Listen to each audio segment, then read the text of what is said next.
Before we begin the third and final act, I want to set expectations, mostly in a lore perspective.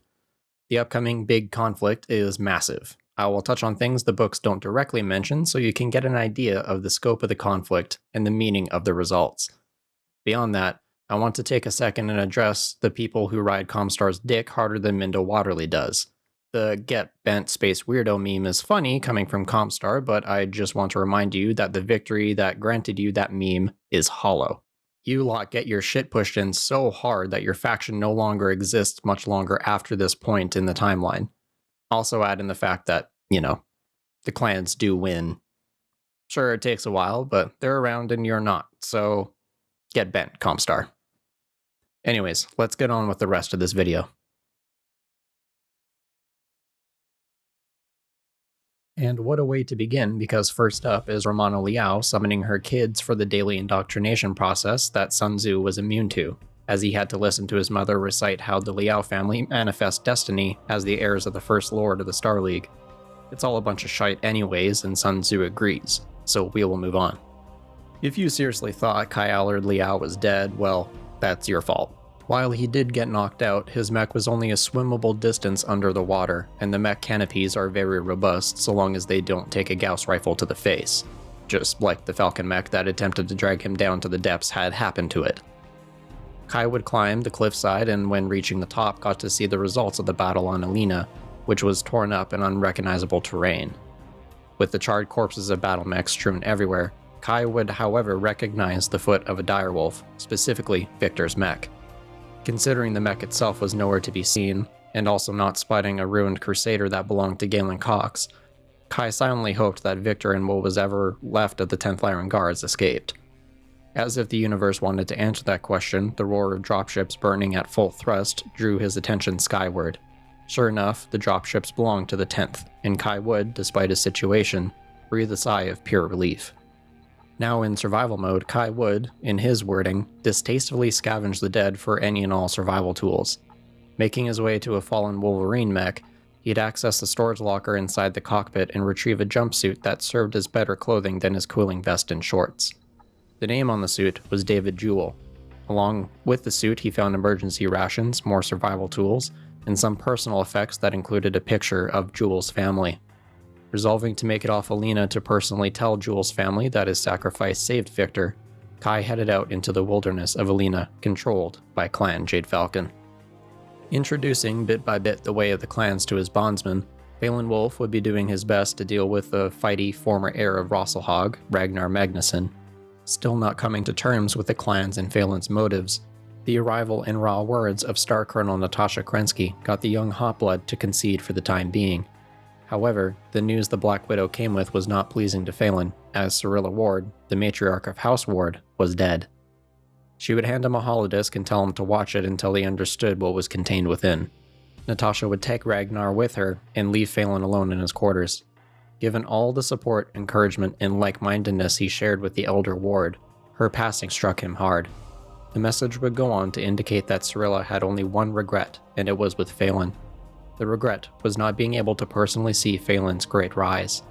She would go on to highlight that the Crusaders are becoming stronger behind the scenes, and due to the great successes that Phelan has done, such as taking Gunsburg alone, made Phelan's voice extremely potent and required for the Warden cause. As such, Phelan would have to take a blood name sooner than later. The unfortunate part came from the fact that no current holder of a Warden name had died in the invasion, leaving only one way forward. Cirilla named Phelan the successor to her blood name, which required her to commit suicide to vacate that spot. Something uncommon but happens within clan culture, Phelan would be stricken at the fact and struggle to come to terms with it. Cirilla's message ended with that should Vlad make it into the Bloodright trials, that they would not fight until the final battle due to some string pulling on her end. As the message ended, Phelan would be joined by Rana, who'd, in her way, console Phelan on the loss of Cirilla. Phelan found his resolve with her support and vowed to win the blood name to prove once and for all that there is more than the clan way to live.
Feeling like a scolded child, Precentor Marshal Anastasius Focht would be deflecting the rebuking the First Circuit of Comstar would be giving him as they met back on Terra to discuss the clan's goal of taking Terra.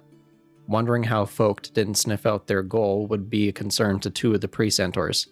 The rest were looking at Focht like a parent would when their child disappoints them. Focht wasn't too fond of this, of course, but before he made a scene himself, the Primus would make a much larger scene with far less emotional equity, stating that not only will Comstar continue administering clan-occupied worlds, but continue on as if the break between them and the clans didn't happen, and to continue blacking out communications from the occupied worlds. What made the scene a scene, though, was the Primus declaring that Comstar would enter negotiations, or as the clans called them, a batchal, or battle challenge, for control of Terra. However, as the discussion devolved into baseless accusations, Focht and the Primus diverted the main solution to dealing with the clans in the only way possible, militarily. Focht would be placed in charge of heading up a working strategy and battle plan to defeat the clans, all 7 of the invading clans in one go to stop the invasion, thereby setting Comstar up as the saviors of humanity nicely in the Primus's eyes. However, subtle jabs at the Precentor Marshal set Focht off, as he'd internally label the Primus as a witch that no longer sees the difference between wanton destruction and slaughter and actually saving humanity. To him, the Primus was everything wrong with Comstar. Despite the dragon samurai known as Coordinator Takashi Kurita himself acknowledging the old ways of fighting were suicide against clan forces, Kohiro Kurita in Shin Yodama would be dealing with the few remaining hardlighters on Teniente, having just watched and heard a commander needlessly send a full battalion against a solid and reinforced clan line with superior positioning. While they were there as observers, Kohiro would state that he could just not sit and observe a complete disaster. Citing the commanders were still fighting in the old ways that have been unquestionably proved to be completely ineffective against the clans, they were handing the world to the clans and needlessly letting the combined soldiers die. Given how arrogant Takashi was just in the previous act, these commanders take that to an entirely new level, even rebuking Kohiro's rank and status. Kohiro would further state that their commander's inability to read the report papers on clan habits, saying that they should be commanding from mechs and not a static position. The commander replied that not a single clan mech was within 50 kilometers, but Kohiro quickly returned that, sure, there might not be mechs, but elementals from the clans were extremely effective at sniffing out command structures and decapitating resistance by eliminating them in one surprise strike. As if scripted, the command room was breached by Novacat elementals. Shin and Kohiro would fight them off, but Shin took heavy injuries from the breaching explosives the elementals used, which sent him flying through the air into a chair by a comms terminal. After the threat was dealt with, Shin passed out and awoke aboard a stretcher as he was being evacuated. Kohiro would say that he was evacuating Shin back to Luthien and that he was staying to help wage a guerrilla war until Shin could return with reinforcements to burn the clans from the world. 2 weeks after the 10th Lyran Guards left Alina, Kai would still be evading the Jade Falcons that now occupied the world, and surviving, though his personal health was strong, it was less than it was before he set foot on the world. In the 2 weeks, we'd learned through Kai that the clans have been actively patrolling for stragglers constantly and taking them as captives who were forced to work as cleanup crews. Despite the apparent status of captives, Kai learned that they were treated with respect by the Falcons, learning that they called the ones with a white rope band around their wrists as bondsmen, but the significance to Kai was inert. Given the poor situation that freeing captured mech warriors wouldn't translate into an effective fighting force to fight infantry, Kai's objective was to survive and get word back to the Federated Commonwealth with any and all information he could provide. Making his way towards a farm to sneak away with some food from the crops, his intrusion was noticed and found himself dealing with a shotgun-wielding farmer from Texas. Or at least that's how I see it. The man would ask if his name was Jewel, since the jumpsuit he wore had the name of the fallen mech warrior he looted on it. Kai was about to correct him, but given the fact his name was a bit too prominent in enemy-controlled territory, he used David Jewel's name as an alias for the time being. The farmer knew from his appearance that Kai was not from the clan, so he escorted him inside his house, citing the Falcons couldn't punish them even more for having 2 feds under their roof. The man would introduce himself and his wife as Eric Mahler and Hilda Mahler, respectively, and Eric mentioned that he was a mech warrior formerly serving the Archon. Kai, acting as Jewel, would in turn introduce himself as a soldier under the 10th Lyran Guards. Hilda would express excitement, saying he would know their other guest, being from the same unit. The other guest was none other than Dr. Deirdre Lear. Eric would say he found her wandering the forest nearby and brought her back here to recover after the field hospital she was running got overran. Despite Lear calling Kai by name, he'd cover up the slip by inventing a nickname story that the Maulers bought. Lear didn't look pleased anymore, but didn't betray the guys for the time being until she was able to talk with him at a later point, it seems.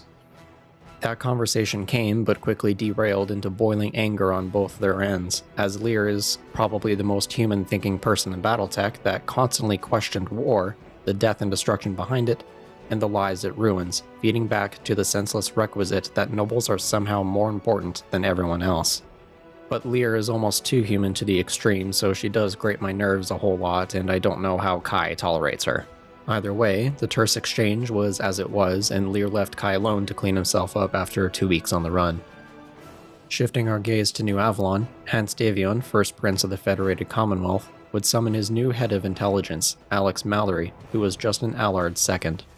Reporting that the clans seemed to have halted again, they were consolidating their forces.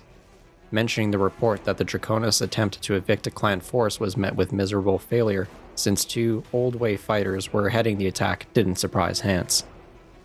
After asking for any word from Alina, mainly on the status of Kai if he survived, Mallory would say that the survival of Kai is low to impossible, suggesting giving the assassination of his family to keep news about Kai as sunken as his mech was for the time being. When Hans asked if Mallory reminded Comstar that he would pay for any priority transmission from Alina about Kai, Mallory informed Hans about a slip-up that indicated that Comstar has been assisting the clans this whole time.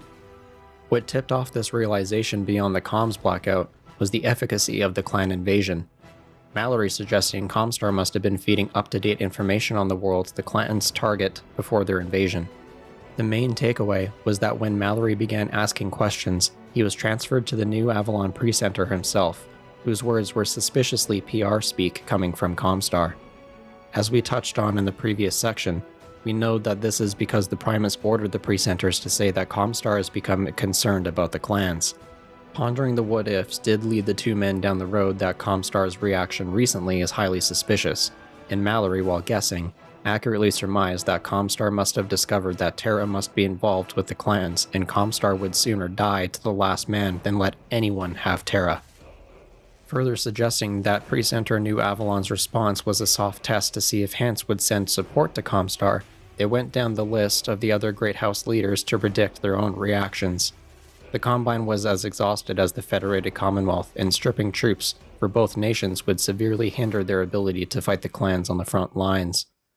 Allard-Liao, of course, would support no one but her own ego, leaving Thomas Merrick as a bit of a wild card, but Mallory added that, given the hard bargain Hans had to make with him just to get Merrick producing upgrade kits and weapons, that there was nothing even the Primus could offer that would have Merrick surrender supporting forces to Comstar, despite Thomas's prior status as a Comstar adept.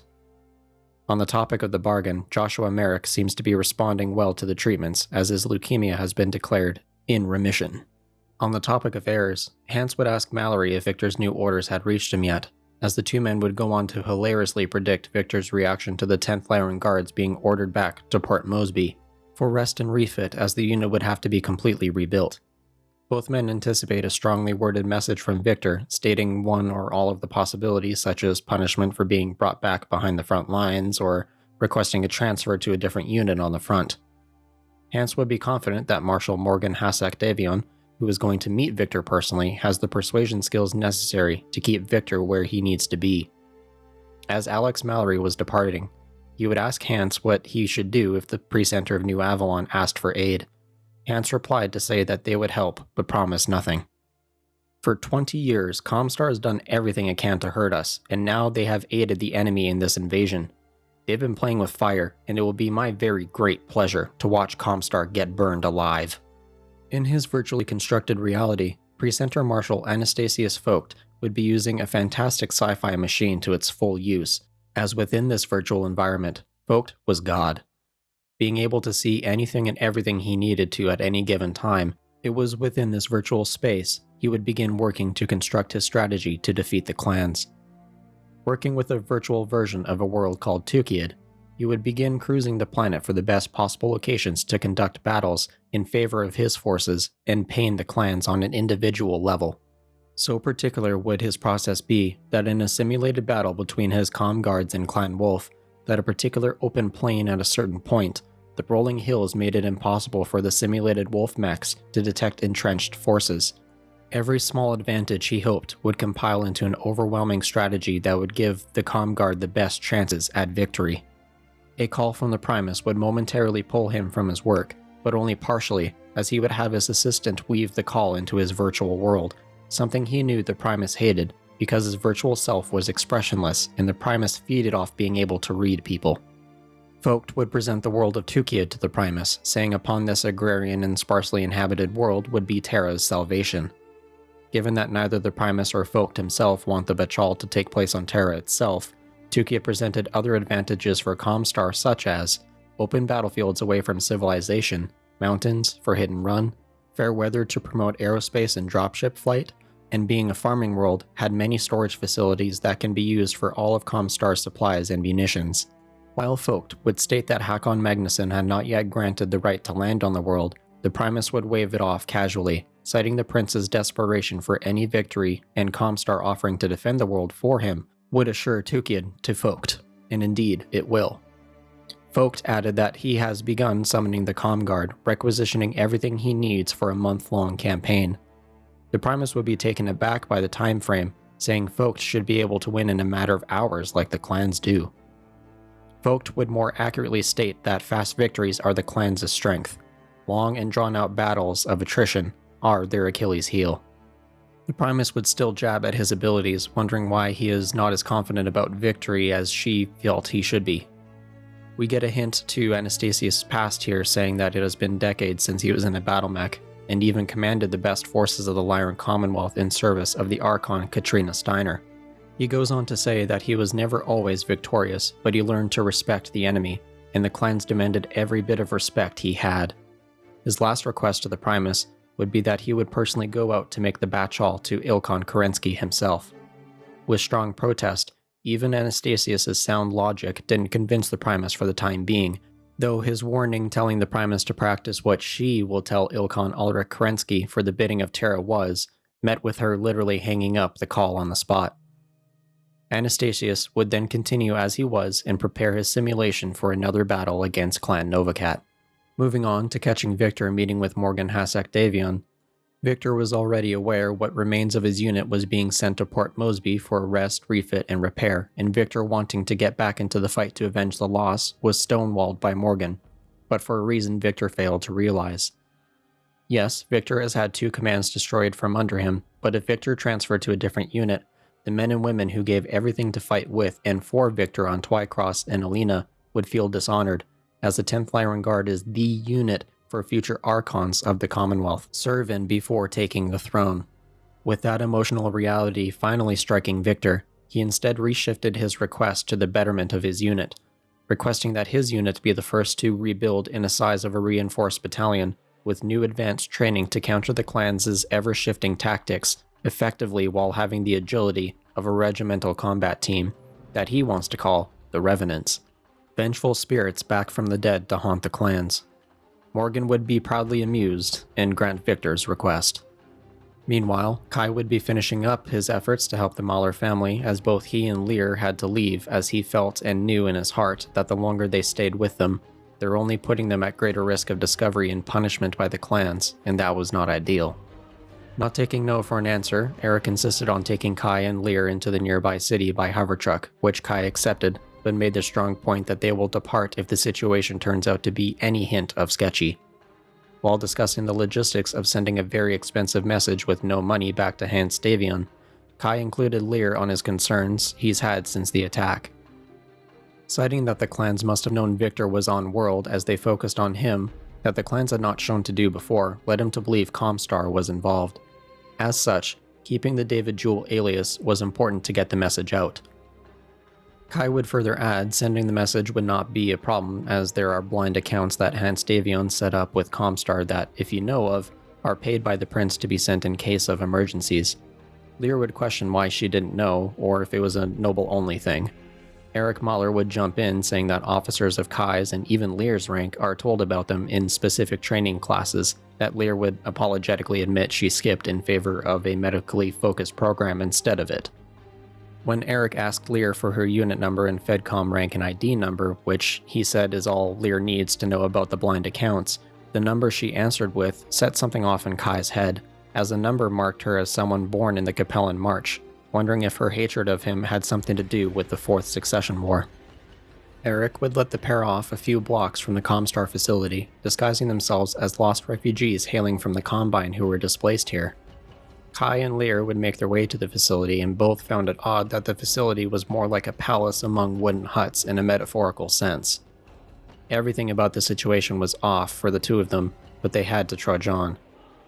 Greeted by a Comstar acolyte, Kai would present their false identities and ask to speak to the station's pre-center so that they could send a message through a receiver account. The acolyte vanished, and Kai and Lyra reflected that the state of the facility was recently perfected, paint still fresh.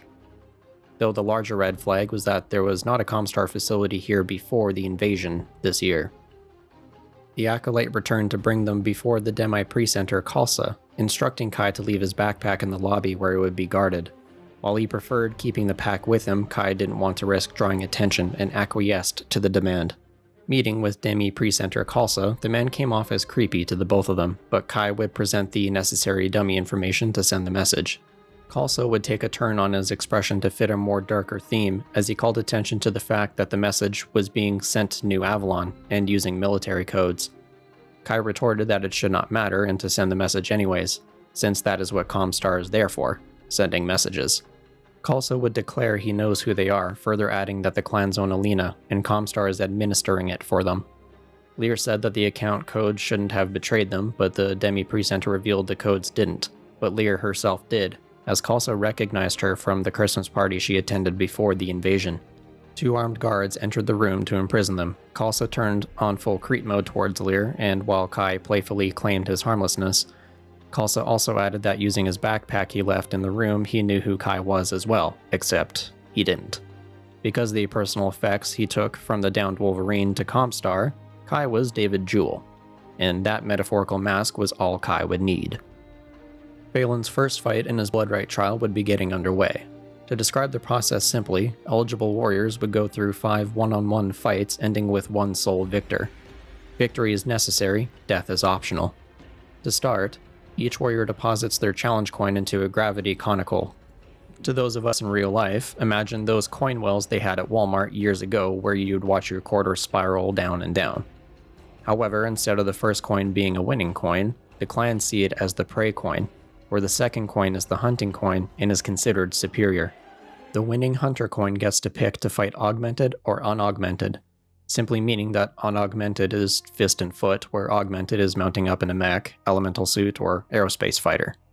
The prey coin gets to pick the venue for the Circle of Equals to take place, and the clan will move the universe to abide by these choices. Phelan's first opponent in the blood trial was an elemental by the name of Dean. Ulrich Kerensky took up the responsibility of being Oathmaster for the ceremony, respectfully for the Ward Bloodright trials, as he himself was a Kerensky, and the Elder Ward name holder was not immediately present. Ulrich would carry about the coin ritual in an equally tactful manner, especially making sure his motions when retrieving the coins was for all to see, to prove no sleight of hand was used to change the results. No, of course not. They wouldn't mention that detail if it wasn't important. Not at all. Silly listener, no one cheats in the clans. Yeah, that's gonna come up later. Anyways, the hunter coin was Dean's, as Phelan obviously was hoping to win since fighting an elemental hand-to-hand is highly likely to be a death sentence. In a moment of panic, his glance outside the windows of the warship gave him an idea. Phelan chose the venue to be in zero gravity. While better than normal means, Phelan did realize that while fighting in zero-G would remove the brute hitting power of the elemental, it also made his strikes potentially weaker.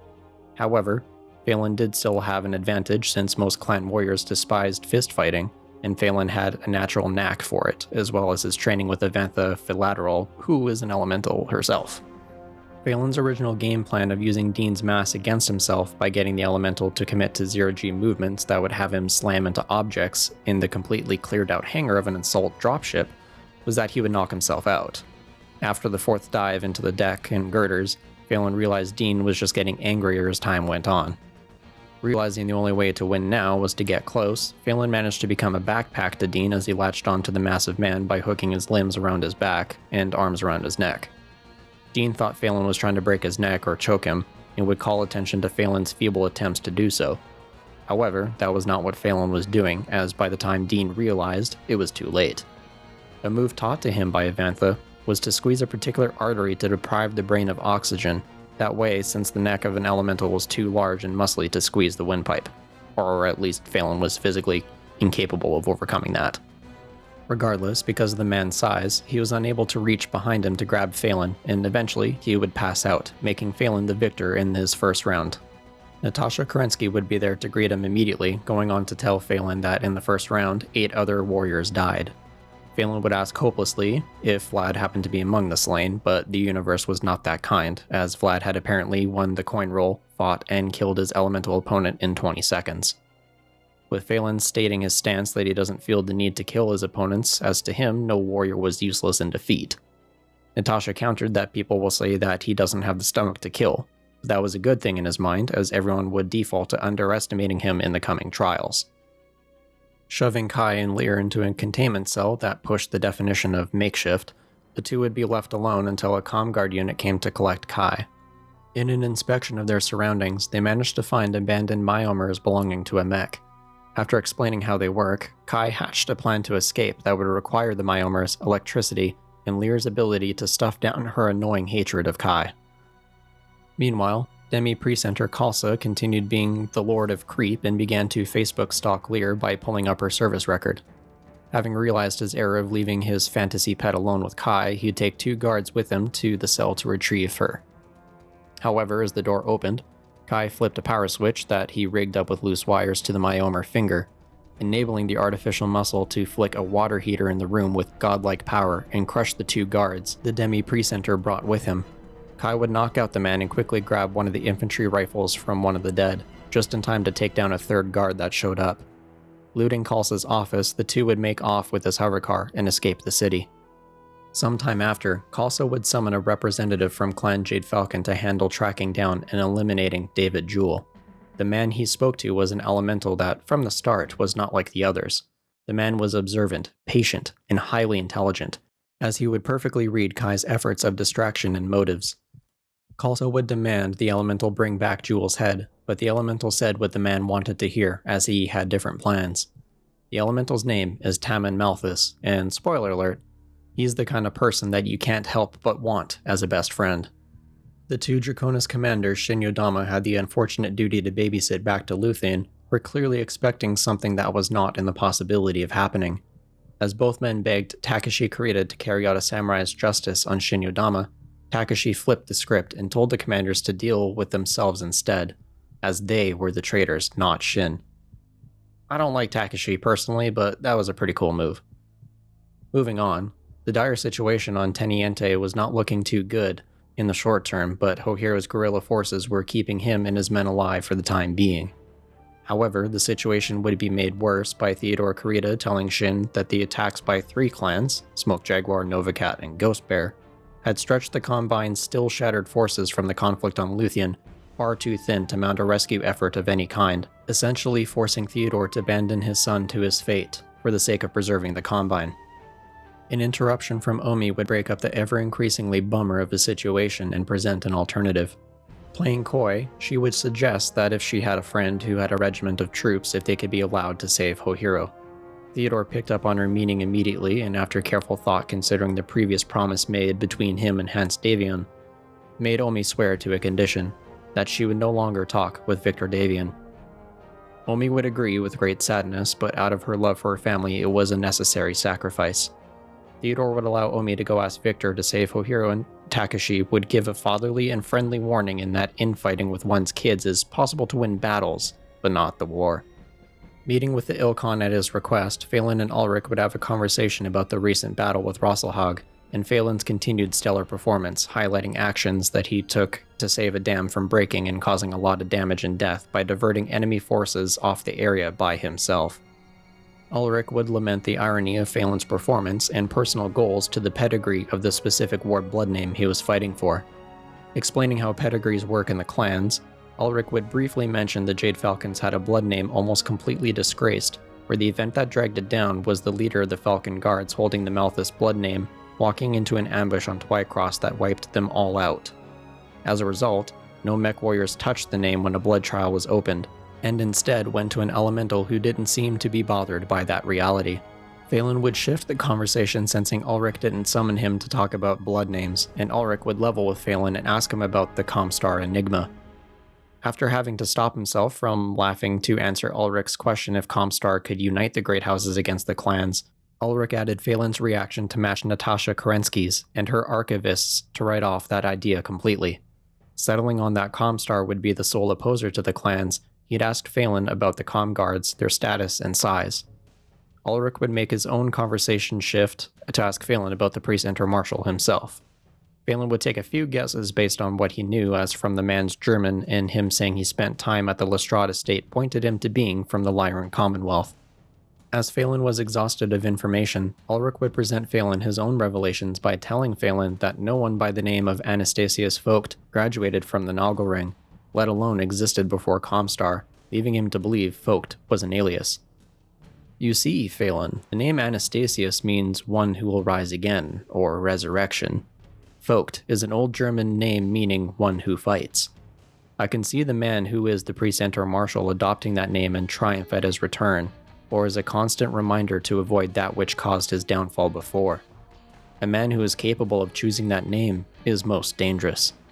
Setting Phelan on the task to unmask the Precentor Marshal, Ulrich would return to contemplating the ever-looming thought that a tough fight with Comstar was on the horizon.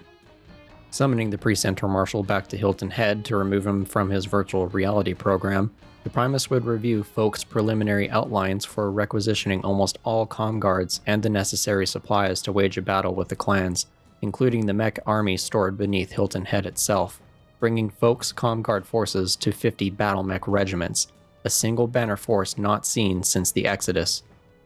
Anastasius clearly doubted the Primus's sudden full backing of his efforts, and recited the Scorpion and the Blind Dog story, where a Scorpion wanted to cross a river but couldn't do it by itself. The Scorpion offers to direct the Blind Dog across the river, but the dog doubts the Scorpion as it would sting the dog to death.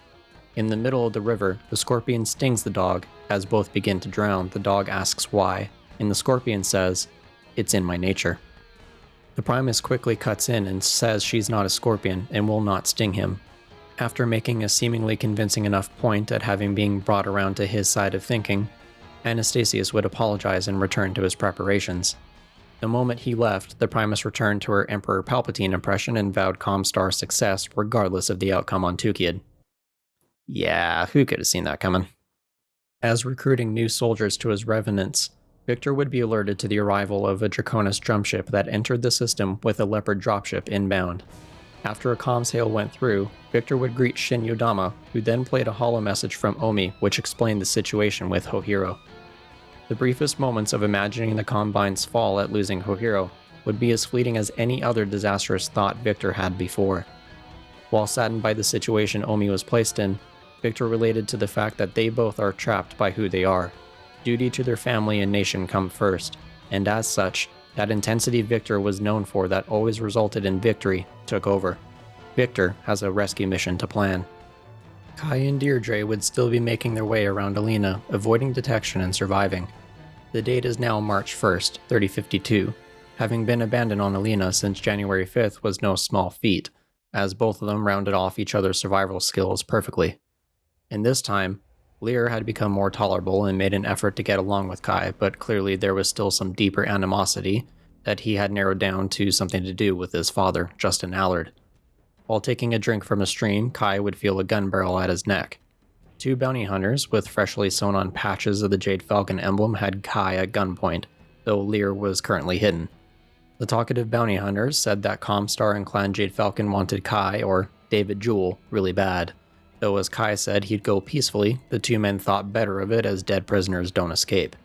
A gunshot ripped through the air as one of the bounty hunters' heads explodes, and the other hunter whipping around towards the sound of the gunshot allowed Kai to draw his own pistol and dispatch the last hunter. Deirdre was the one who took the first shot, but she seemed to be shaken by what she had to do, saying Kai corrupted her into a killer. Kai would once again logically explain the necessity of violence and his own distaste for it, which of course Lyr finds to be hypocritical, but she herself is the only hypocrite between them. After backtracking the dead bounty hunters to their hover truck, he found bounties linked to his David Jewell alias and a map that showed search grids assigned to the bounty hunters, cluing in that there were others, but they would be locked to their search areas. Forming a plan to disguise himself once again as one of the bounty hunters, he would use his pistol to ensure the bounty hunters would be unrecognizable. Take that for what you will. The plan was to collect the bounty on David Jewell, which would mean the only people searching for him and Lyr would be no one, as assuming the bounty hunters' places, they would have the whole search area as a safe space where no one would look for them. At least that was the idea. Phelan's second trial of Bloodright would be taking place on Hyperion, recently captured by Clan Wolf. Fighting an aerospace pilot from the same unit he was in, Glynis was piloting a Visigoth Omnifighter against Phelan's Nova, a medium mech he configured personally. The fight was easily in favor of Glynis, as Phelan's choice of battlefield, having been the hunted coin yet again, was also fighting him as the treacherous canyons were steep and rocky. Equipped with enough LRMs to lay siege and an LBX autocannon, Phelan's plan was chipping away at Glynis's fighter, but the sheer firepower of the Visigoth was winning. After stumbling down the canyon in his mech, the damage he received from the fall all but crippled it.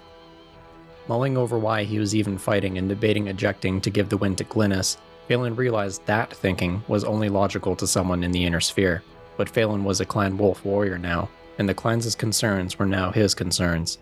Steeling himself, he'd back his Nova against the canyon wall and wait for another pass by Glynis. As her strafing run came in, Phelan dead-fired his LRMs at the canyon wall, exploding sizable chunks of rock into the air. Between Glynis's speed and how close to the wire Phelan left it, the Omni fighter collided with the rocks, destroying a wing and sending the fighter careening into the ground, further setting off an ammo explosion that left only shrapnel as evidence the Omni fighter ever existed. Somehow, Glynis would survive. In a masterclass of acting, or at least good enough to pass, Kai did his best impression of what the modern world calls trailer trash, and Lyr played along silently as Kai spun the story to the Comstar agents that collected the bounty for the unrecognizable bodies. As planned, the Comstar agents believed the story enough, and given the pair's eagerness, the agents would send Kai and Lyr along to take up the region and work of the bounty hunters he killed. In a more tender moment, Lyr would draw attention to something Kai said to the Comstar agent when talking about her that seemed to do something good, but we don't get to find out what just yet. Given the fact that David Jewell was supposedly dead, Tam and Malthus appeared to confirm the kill, though the elemental quickly made obvious that both bodies were not David Jewell, as the calluses indicated the men were right-handed, where David Jewell is not. As to why the elemental knows this, it is revealed later that he read David Jewell's dossier. Malthus would muse that David was interesting prey and demanded a map of Comstar's search sectors. He would further lament that the bidding process to hunt Jewell will be very interesting and worth the whole experience. As training wrapped up, Victor assembled the officers of the Remnants as well as Shin Yodama to finalize the readiness of the unit. Victor would tell them the mission, and it clearly upset a lot of the hardlining FedCom officers, but Victor was seeking the support of his unit, leveling with them that despite his failures and the loss of 2 units that resulted in this rebuild, wanted to have his troops behind them, choosing to be a leader instead of a boss or a typical commander. Leaving the room so everyone could speak honestly, Galen Cox would handle the slew of brutally honest comments regarding Victor. After airing everything out, Galen would take his turn to speak on Victor's willingness to be with his troops, always the last one off the field, putting in the hard work to make sure everyone else is good to go before he is. Shin added his own perspectives on the Combine's behalf, that even from a longtime rival, Shin has the utmost faith in Victor's abilities. Galen would add the last words by stating that if it were Hans Davian here instead of Victor, would he ask his troops' willingness to follow him into battle, or order them to do it? That difference was made the Revenants wholly support Victor and the mission. 21st of March 3052, Kai and Deirdre would discover a large and deep footprint by their makeshift camp. Kai would quickly come to the correct conclusion that they were being hunted, and by an elemental at that. Sure enough, Lyr would fall into a pit trap, and threatening from an unknown location, a laser sight pointed at Lyr would be all that's needed for Kai to surrender himself. The elemental identified himself as Corbin, and would go on to taunt Kai's, or in this case, Jewel's skills as pure luck in avoiding Comstar, and considered him everything a warrior should not be, as he was able to find Kai by bidding down to a knife and a laser sight. The revelation the elemental never had a weapon trained on Deirdre sundered his pride a bit, and that second voice of self-doubt began to eat at him. Lyr would be yelling at Kai to surrender and live, but that's not something Kai is capable of. Before fighting, Kai would ask a concession from Corbin to even the results of the fight, and Corbin would agree that if Kai blooded him, which is basically if he draws blood in any way from the elemental, that Deirdre would go free, or at least not to Comstar. Corbin agreed that he would make her a bondswoman if Kai lost. The knife fight was tedious, as Kai's agility made up for the sheer strength of the elemental, though Kai did accomplish his goal of blooding the elemental with a lucky strike. Corbin would only be slightly amused before making his own moves to strike true against Kai's leg with a deep cut from his own knife. Corbin continued to thrash Kai, further calling him pathetic, but Kai would state he still won because of guaranteeing Deirdre's safety. Though the elemental would tell him he only made the agreement to get on with the fight, as true bargains are handled between warriors, and he did not see Kai as a warrior. This put Kai in fight or die mode, and while Corbin was monologuing, shout out to Syndrome, Kai let adrenaline take over and lashed out against the elemental. Using the large man's weight and momentum against him, Kai managed to throw the massive man over his body onto the cold fire pit behind him. Still in the rush of the fight, Kai would grab a stone to smash the elemental's head, and failed to notice Corbin's neck at an odd angle. Lyr would yell at Kai to stop as the man was already dead and let slip that Kai is not his father. That snapped Kai out and would go to help Deirdre out of the stick trap that she was caught in. She'd finally open up to Kai and tell him that his father killed her father in Solaris. Kai said Justin never fought anyone named Lyr, and Deirdre corrected him by saying her father was Peter Armstrong, the first man to die fighting against Allard in the Solaris Games. Her hatred towards him and Justin was founded on the fact that when he was known as Justin Zhang, her father was seen as a martyr, a fallen hero to a mad Capellan warrior. Then, when it turned out Justin was undercover, suddenly the narrative changed and Armstrong became a villain and excised her from any form of social status, making her feel like a dishonored outcast. She then joined the AFFS under her stepfather's surname to earn back her family status. She blamed Justin Allard for murdering her father and became a doctor because of her fantasy that if she was a doctor, she could have been there to save her father from dying. Kai, now understanding everything she did and how she acted towards him and war in general, he would add his own information to the part she was missing, and for the first time, the two finally cleared the air between them. Phelan's third Bloodright trial would be beginning, his opponent being a mech warrior named Lajos, though in Phelan's eyes, the man should be in a medbay, not fighting a blood trial. Small aside here, I don't know if his name is pronounced Lajos or Lajos, but I'm just rolling with Lajos for now, because dyslexia. Thank you. This time, Phelan was the hunter coin, a result that he noticed made his opponent wince, imagining Phelan would choose to fight unaugmented given Lajos' injured state. Tossing it back and forth in his head, Phelan chose to fight augmented, though if it was to give a fair chance to his opponent, it is unknown. Phelan would find a humble and kindred spirit in Lajos, as both men were aware of their warden-like exploits. Phelan with Lajos' success in taking an oil refinery, one that left him with severe burns that he was now dealing with. Lajos would thank Phelan for choosing to fight augmented, as he would be able to give a good showing despite his state. The elevator stopped at the mech bay, and Ulrich spoke over the loudspeakers, indicating their progress made in the blood trial brings great honor, and the third round would begin as soon as the elevator doors opened. If you're wondering why I added that important detail in the script, you haven't been paying attention this whole time. As both warriors wished each other skill in the coming fight, Phelan quickly dropped Lajos with a kick and punch that knocked him out. Ulrich did say the trial began as soon as the doors opened. That's now 3 for 3 for Phelan. Ulrich would be Phelan's late-night visitor, updating him on Lajos' condition, though reasonably upset, Lajos was glad to still be alive. And Ulrich added that his nomination for a blood name in the next opening is practically guaranteed. He would further add that while Glynis was in a coma, her recovery was looking extremely good. The final note Ulrich added was Vlad's last two opponents managed to kill each other in their battle, which sets Vlad in the final trial, skipping his 4th round due to the deaths. Getting to the business he came for, Ulrich would ask Phelan if he cracked the Anastasius Focht mystery. To sum up a novella of details itself, I'm going to bullet point the evidence Phelan collected and presented to Ulrich and summarize in conclusion at the end of this list. So, here we go. What we know about Focht. Male, possibility of sex change but unlikely. Lost eye to possible battle injury, fighting career ends but can still command. Surfaced within Comstar 12 years ago. Speaks German that only a native of the Lyran Commonwealth can. May have spent time at the Nagelring. Focht met Phelan's father once. The above details Phelan just used to cross-reference all cadets who attended the Nagelring in the past 80 years, down to just over 1,000 candidates. Checking for graduate service records who lived and died in combat. Focht is an alias. Throwing in search parameters that included Phelan or Morgan or Patrick, but only showed Morgan's data since Phelan and Patrick are dead to the Inner Sphere. Focht mentioned staying at the Lestrade estate. Phelan searched for units stationed in the Summer system. Focht said he lost his eye in the Fourth Succession War. With all those together, the following conclusions were drawn in. Phelan would check the list of candidates for those who survived the war and followed them all to a dead end, chopping the list of people in half.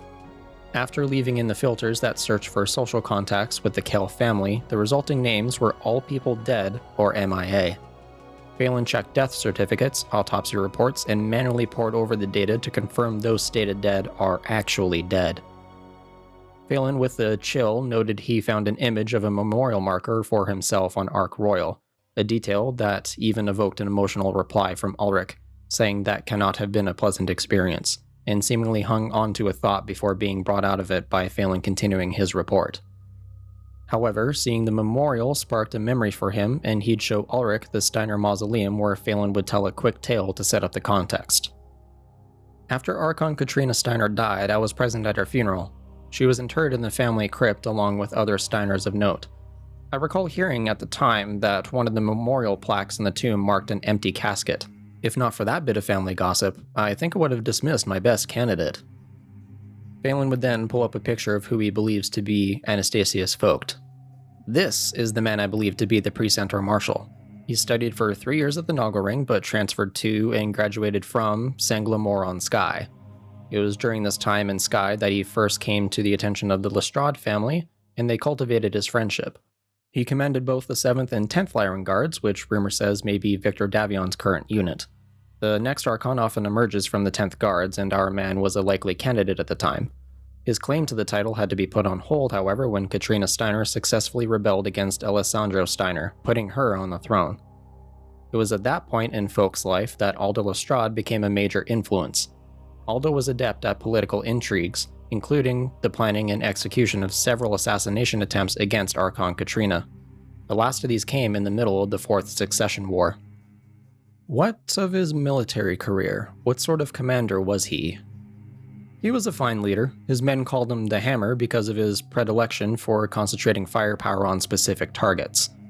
He was particularly effective against the Cretans, whose old strategy used to involve numerous single, small unit actions. In his 1 or 2 engagements against the Free Worlds League, he showed an understanding of tactics of highly mobile forces, but he still strove to get his foes into a position where he could pound them into submission.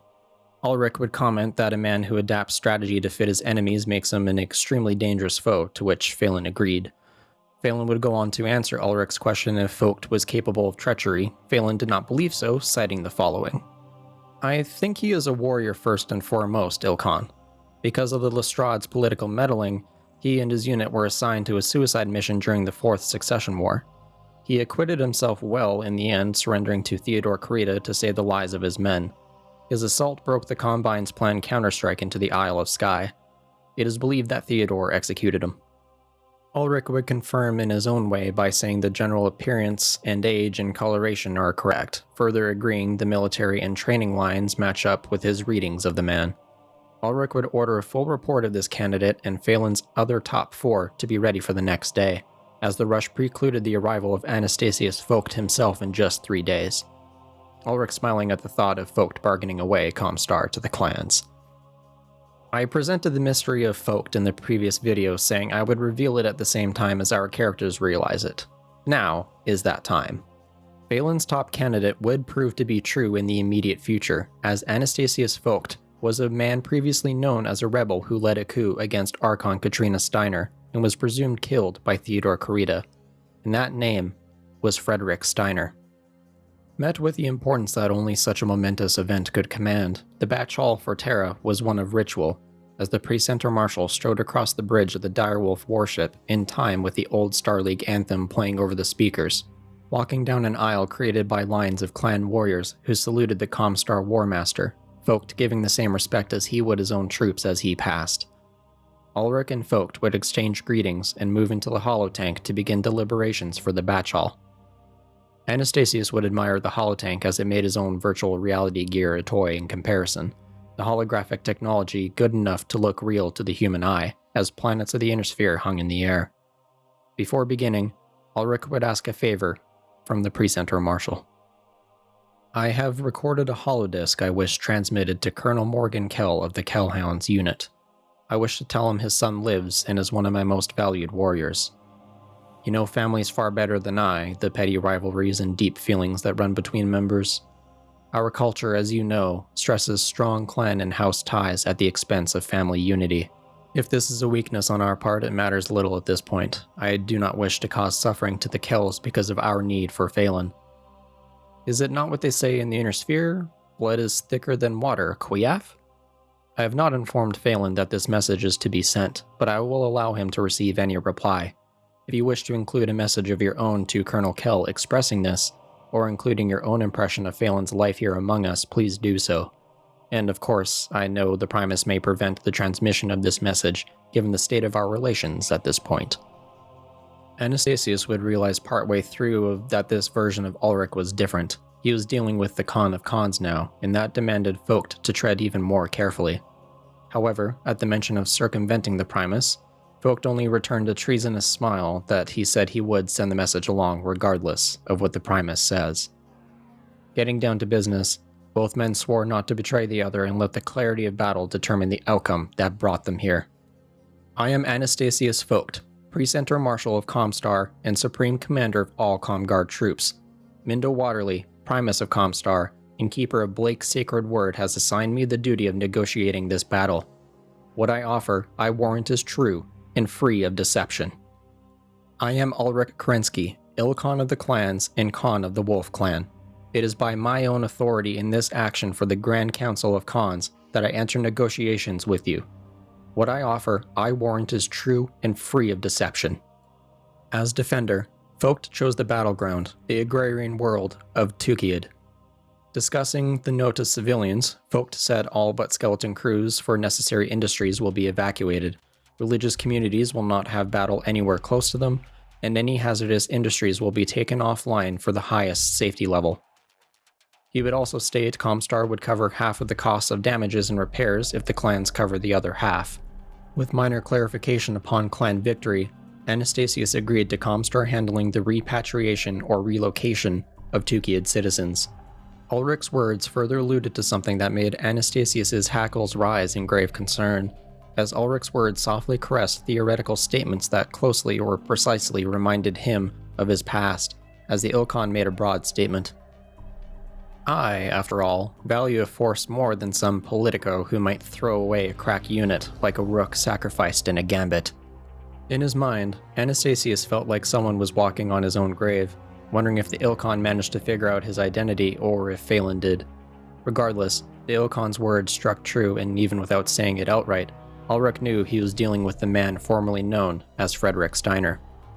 Getting to what he was bringing to defend Tukayyid with, he would have the holotank pull in all 50 Comguard combined arms regiments to Tukayyid, and further prodding from a very comfortable and calm Ilkhan at Focht's past further tilted the Pre-Center Marshal as discussions continued. With how direct Ulrich was, Focht allowed his own close brush of facts. Can an old soldier learn new tricks? Is a caterpillar a butterfly? I chose the name Anastasius Focht for a most specific reason. I'm not the man I once was. Deprived of an eye, I see more clearly now than ever before. At the declaration of 50 combined arms regiments based around the 50 battlemech regiments, Ulrich was momentarily surprised at the realization of the nature of the battle. Tukayyid was to be the proxy for Terra, and this was to be handled in one contained conflict, not many. What really set gravity in the small holotank was Focht's all-in statement. If you take Tukayyid, in addition to caring for the population of the planet, we will cede to you Terra and all our facilities in your occupation zones. We will continue to administer your worlds for you, and our revenues will become yours. If so ordered, we will cease all services for the successor states. We will order our staffs to become integrated with your forces, and in effect, we will become part of the clans, if you will have us.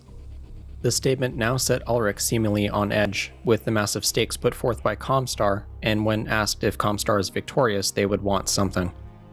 Focht would say the Primus demanded the clans leave the Inner Sphere. As expected though, such a demand was not possible, as agreeing to that would lead to Ulrich's removal as Ilkhan, and the agreement would be repudiated, and things would be worse off for the Inner Sphere in that event. Anastasius knew it was a stretch, and instead played with compromises. Drawing a line with the holotank's computers, it started at Tukayyid and spread across the Inner Sphere laterally, or in terms of galactic direction, a straight line spinward to anti-spinward, a truce line. If you will not withdraw, grant me that you and your forces will never pass this line. Let Tukayyid forever mark the closest point the clans ever came to Terra.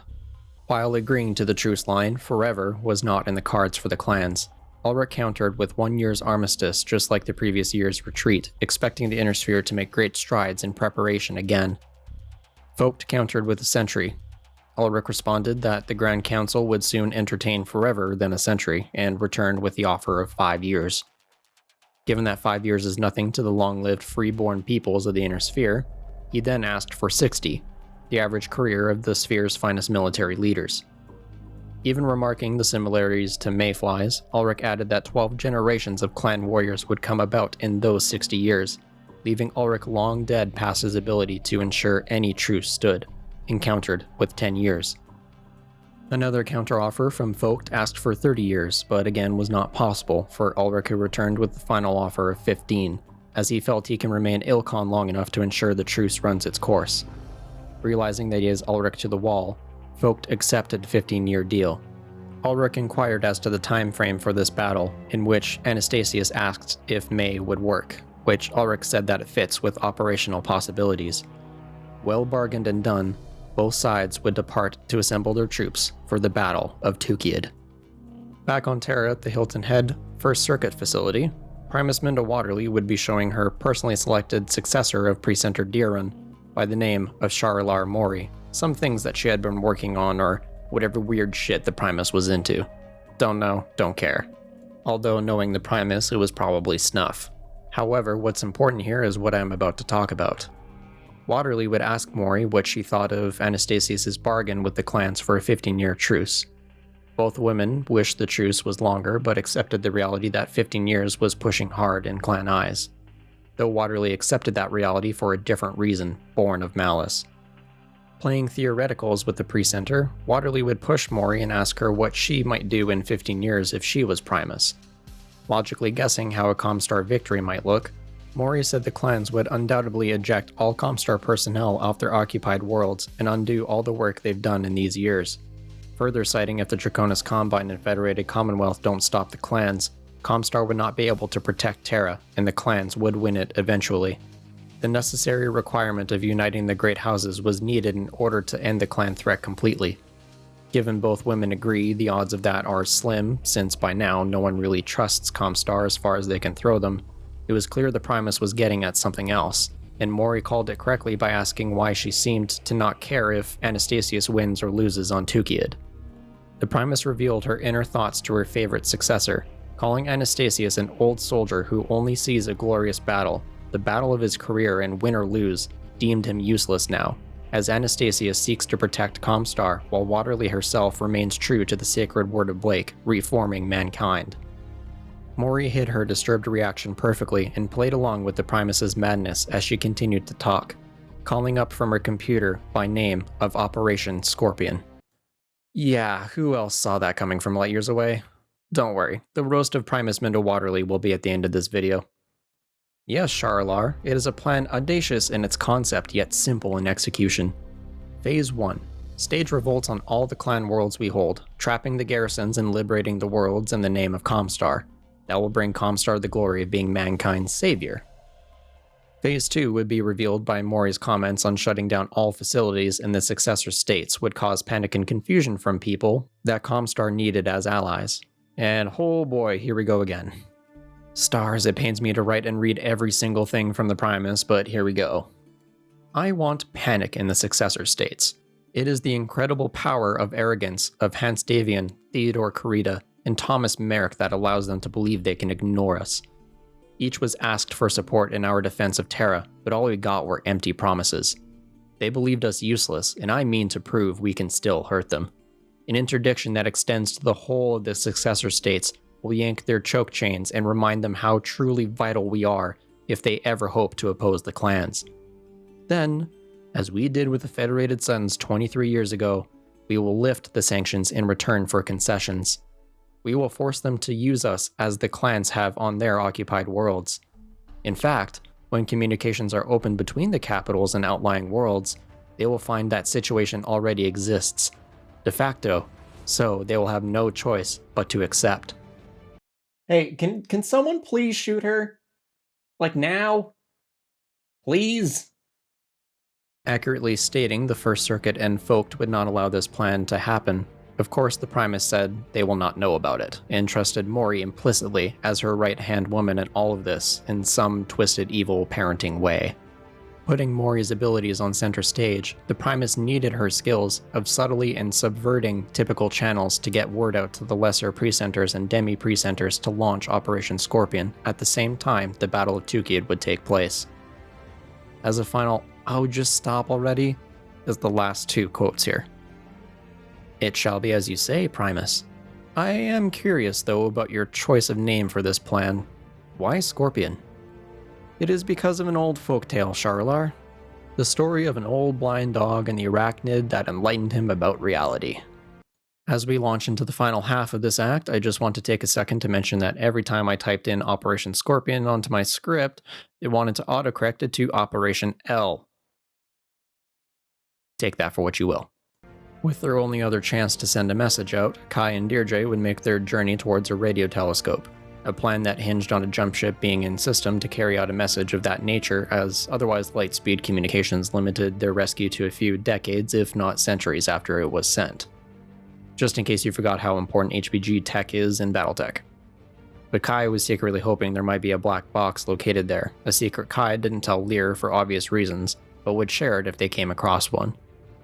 Meanwhile, and elsewhere, Star Captain Taman Malthus would watch his troops rebid to hunt David Jewell with great disdain, chalking up Corbin's failure as being a shoddy warrior and considered Jewell less so. His troops were bidding like they were going after a mech, but Taman would wave them all off and bid nothing, choosing to go out and track down Jewell in nothing but his shorts and sandals. In his fourth round in the blood trial, Phelan was the hunter against an elemental named Edic, and he would choose to fight Augmented. Edic's reaction to Phelan's choice made him feel like he said he would fight the elemental with water pistols at 20 paces. In an urban area, the battle between mech and elemental would be closer than Phelan would have liked, and his premonitions proved him right, as Phelan had been harassed throughout his movement in the urban setting without being able to track the man. The buildings around him were practically mirrors. Reflective glass made the setting star of the world feel that much brighter, as practically everywhere Phelan looked, he just got reflections. While most mech warriors would tackle the building with their own mechs, Phelan preferred to keep all damage to a minimum, a personal choice that would serve him very well soon. While goading the elemental by using his mech's external speakers, Phelan had an epiphany and created a feedback loop of noise, and like a skilled vocalist shattering a wine glass, the glass buildings around him vibrated themselves enough that they all broke. With the elemental now in full view, Phelan took a shot at him and hit with the medium laser. Edic took the hit, as his armor could at least once, but suddenly the entire building exploded in a brilliant flash. Later, when he reviewed the battle run footage of his fight, Phelan would notice an object attached to the elemental's laser, deducing it was a rubber gasket that he would press against an opening in the glass and fire at Phelan. With the power shut down to the building, the elemental destroyed the gas main and let the building fill with flammable gas, expecting Phelan to charge into the building to get him, where the elemental would then jump to safety and ignite the building himself with Phelan inside it. His companions in the form of Natasha and Rana agreed on the consensus and would be thankful Phelan didn't fall for the tactic, despite not knowing about it until after the trial was done.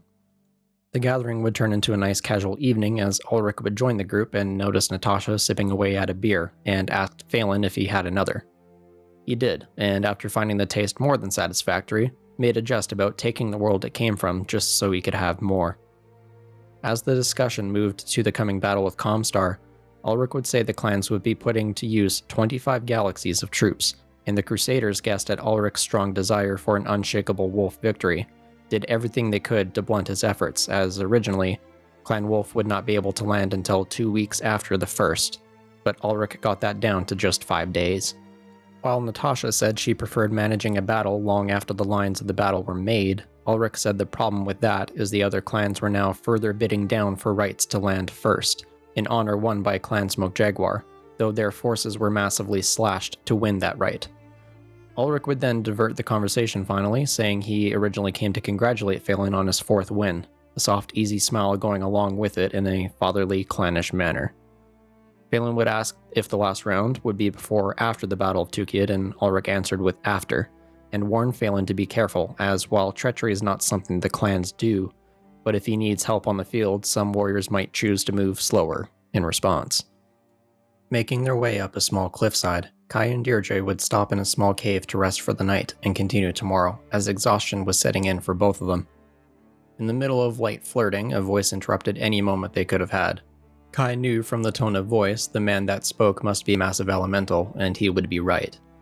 Blonde hair, Arctic-colored eyes, and only wearing shorts and sandals was Star Captain Tammin Malthus, with 3 other elementals for an audience. Tammin would announce himself formally and applauded Jewel's ability at evasion, and complimented that hunting him down has been a challenge.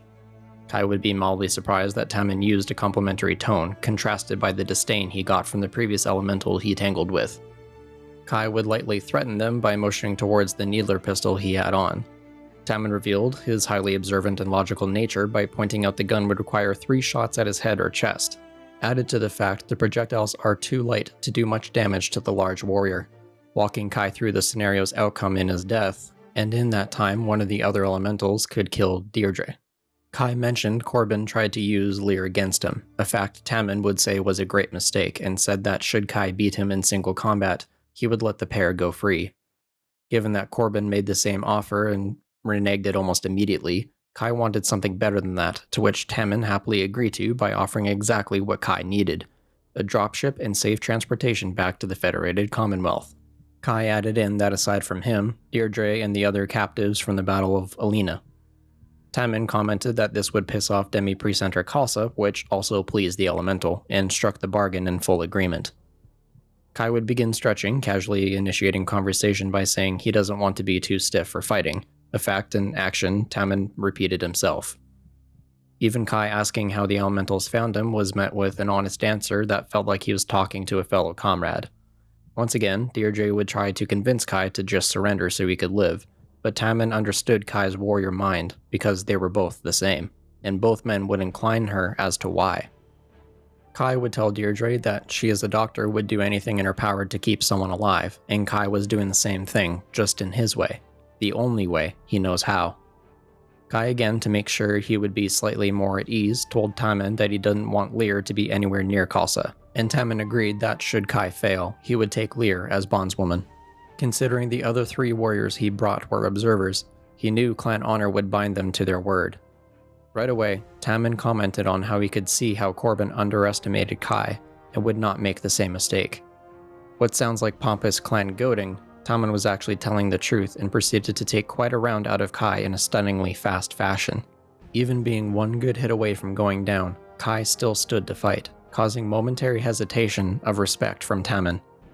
After being tossed closer to the cliff edge, small explosions rocked the cliff face and sent Kai over the edge. Demi-Precentor Khalsa in an attack chopper had his gunner attack the cliffside where he found the elementals and David Jewel fighting. He would announce by the power of the Primus the world was now under Comstar control, and over loudspeaker, taunted and told Malthus he was now prisoner of Comstar, and the rest of his men had been captured or killed. Operation Scorpion had begun. Meanwhile on New Avalon, Hans Davion would be consoling a worried mother in Melissa Steiner Davion. who, as a mother would, worried over Victor's extremely dangerous mission.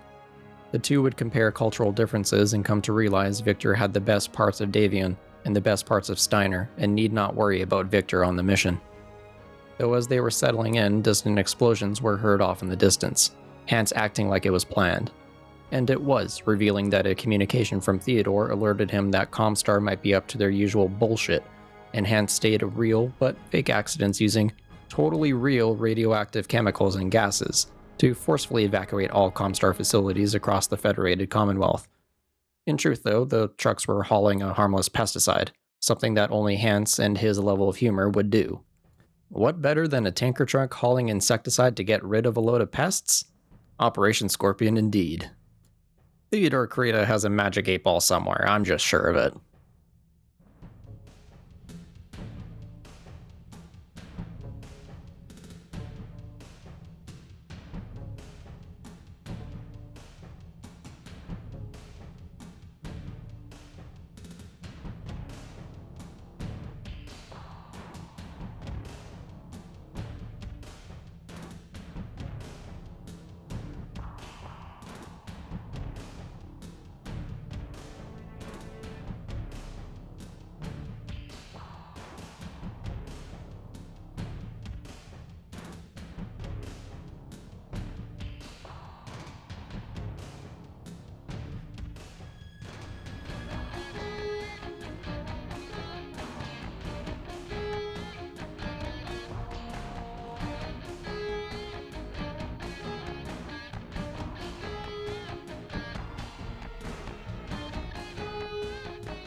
And now, ladies and gentlemen, it is May 1st, 3052. The Battle of Tukayyid has begun. Having brought and set up his virtual reality equipment, Presenter Marshal Anastasius Focht would be commanding the comm guards from his bunker on Tukayyid, able to see live feeds from satellites and other visual feeds from the comm guards. Essentially, the man was playing Stellaris, but on a planet level and with real units to command. But I use this comparison so you can imagine it appropriately in your head. I'm going to pull my nose out of the Bloodakrensky book since the perspectives on the Battle of Tukayyid are rather limited to Focht making quick calls and Phelan's own perspective. So I'm going to go over the events of the battle for each force and sub-battle, then circle back around to the wolves fighting. The Battle of Tukayyid was being handled as such. Each clan had two objectives, cities they had to attack, capture, and hold. So 7 clans and 2 objectives make for an invisible scoreboard out of 14. For either side to achieve victory, they had to hold the majority of the objectives, meaning either side required 8 sub-victories for an overall victory. On the clan side, the clan that performed the most perfectly would be named Ill Clan upon victory, which should explain Ulrich's earlier concerns for Wolf being forced to land days later. But all battles would be handled simultaneously, so equal clan forces fought equal comm guard forces. Up first is my own clan, though I do consider this iteration of them corrupted beyond repair, though that particular detail we will cover down the road. Clan Smoke Jaguar bid down their forces well under the line of victory to earn the right to land first, and the entire galaxy bid away, which kneecapped the Jaguars down to just 2 galaxies, a number they thought was more than enough to capture their target cities. Khan Lincoln Osis led Alpha Galaxy in the Dinju Heights, and Sa Khan Sarah Weaver led Beta Galaxy in the Recise River Delta. While their initial surge against the comm guard was solid, and the fighting done by the comm guard blunted almost all efforts by the Jaguars to a frustrating degree. A decent amount of Jaguar forces did make it to the outskirts of one of their objectives, but would be brought down soon after. Alpha Galaxy would continue being ambushed by overwhelming firepower and superior positioning used against them, as Focht's strategy of firing lines counter Lincoln Osis' strategies. Beta Galaxy would be having their own struggles with the comm guard, as the marshy terrain of the river delta would severely hamper Sa Khan Sarah Weaver's forces.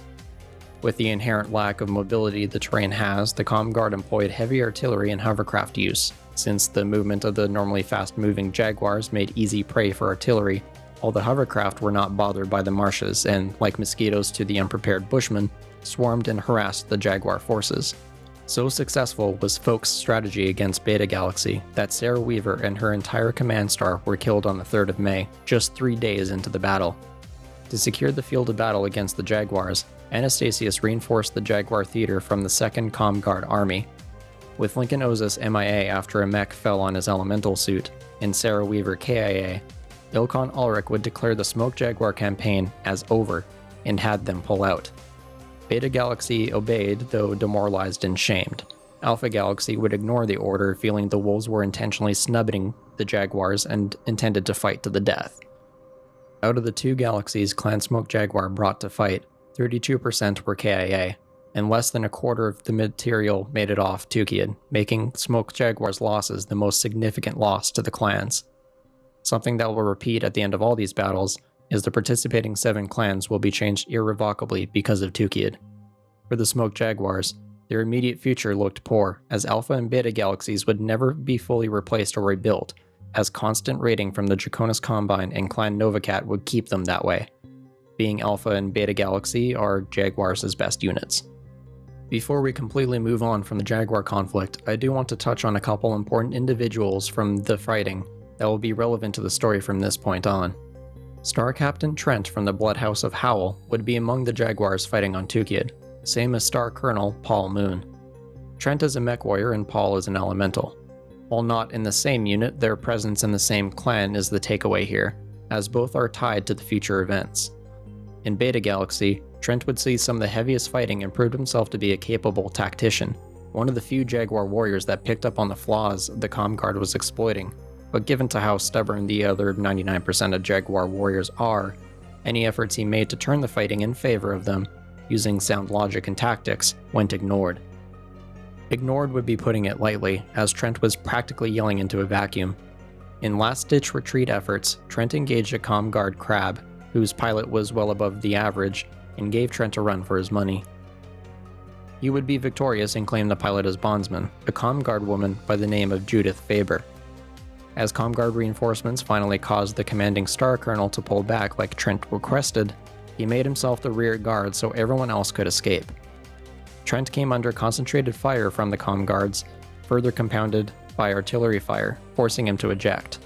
He would pass out soon after, and it would be a month after the battle when Trent would finally awaken. Clan Diamond Shark was a bit of a wild card to Anastasius, as they were previously unknown, and didn't make a big stir in the invasion in any way. Comstar's ROM intelligence agency marked the Sharks as the weakest clan to take a fight on Tukayyid, and as such, he sent relatively weak forces to fight them, a meager army and a couple divisions similar in size to the force that fought the Steel Vipers. The Sharks were the main competition to the Smoke Jaguars to land first, and Con Ian Hawker bid himself down quite severely, down to just 5 clusters. To settle confusion, the Jaguars won by bidding an entire galaxy away, where the Sharks only bid clusters away. The landing force of 5 clusters came from 3 different galaxies the Sharks initially began with. That difference matters. Landing in the Kozis Valley, the Sharks' dropships landed directly in the middle between their 2 objectives, a mere 20 kilometers away from either. The Sharks would be patient despite their earlier efforts to land first and took time to set up fortifications and ammo stores, a delay the Comguard were happy to get and used that time to gather intelligence on the unknown clan. Diamond Shark's attacks would begin on the 3rd of May, and on both cities at the same time. Con Hawker, like most clanners, had a deep hatred for Freeborns, and kept the cluster from Omega Galaxy back as a reserve. Initial attacks against Comstar had the Sharks achieving heavy losses, but the fighting turned into stalemates at every turn. A major cause of the stalemate was caused by 3 Comguard divisions attacking the Sharks' rear to disrupt or sever supply lines. The attack, while a stalemate, did hamper the supply lines for a full day, a significant amount of time that made the Sharks impatient beyond reason. Sending the Freeborn cluster to deal with the nuisance, the warriors succeeded in decimating 1 division, but the other 2 were strong enough to nearly wipe out the cluster in turn. As the forces from the Smoke Jaguar defeat arrived to bolster the ones fighting the Sharks, a hot drop behind the Sharks' front lines broke them, as it cut off over half of their forces from supplies and the Sharks' dropships. Both Shark Khans realized that their forces were completely surrounded and low on supplies. Regrouping all forces into 1 unit, the Sharks made one last strong push to gain any ground and breathing room. More reserves were brought in, the Freeborn warriors making a stellar showing, outperforming their Trueborn comrades in many ways, an order Sakon Barbara Senate did not mind making.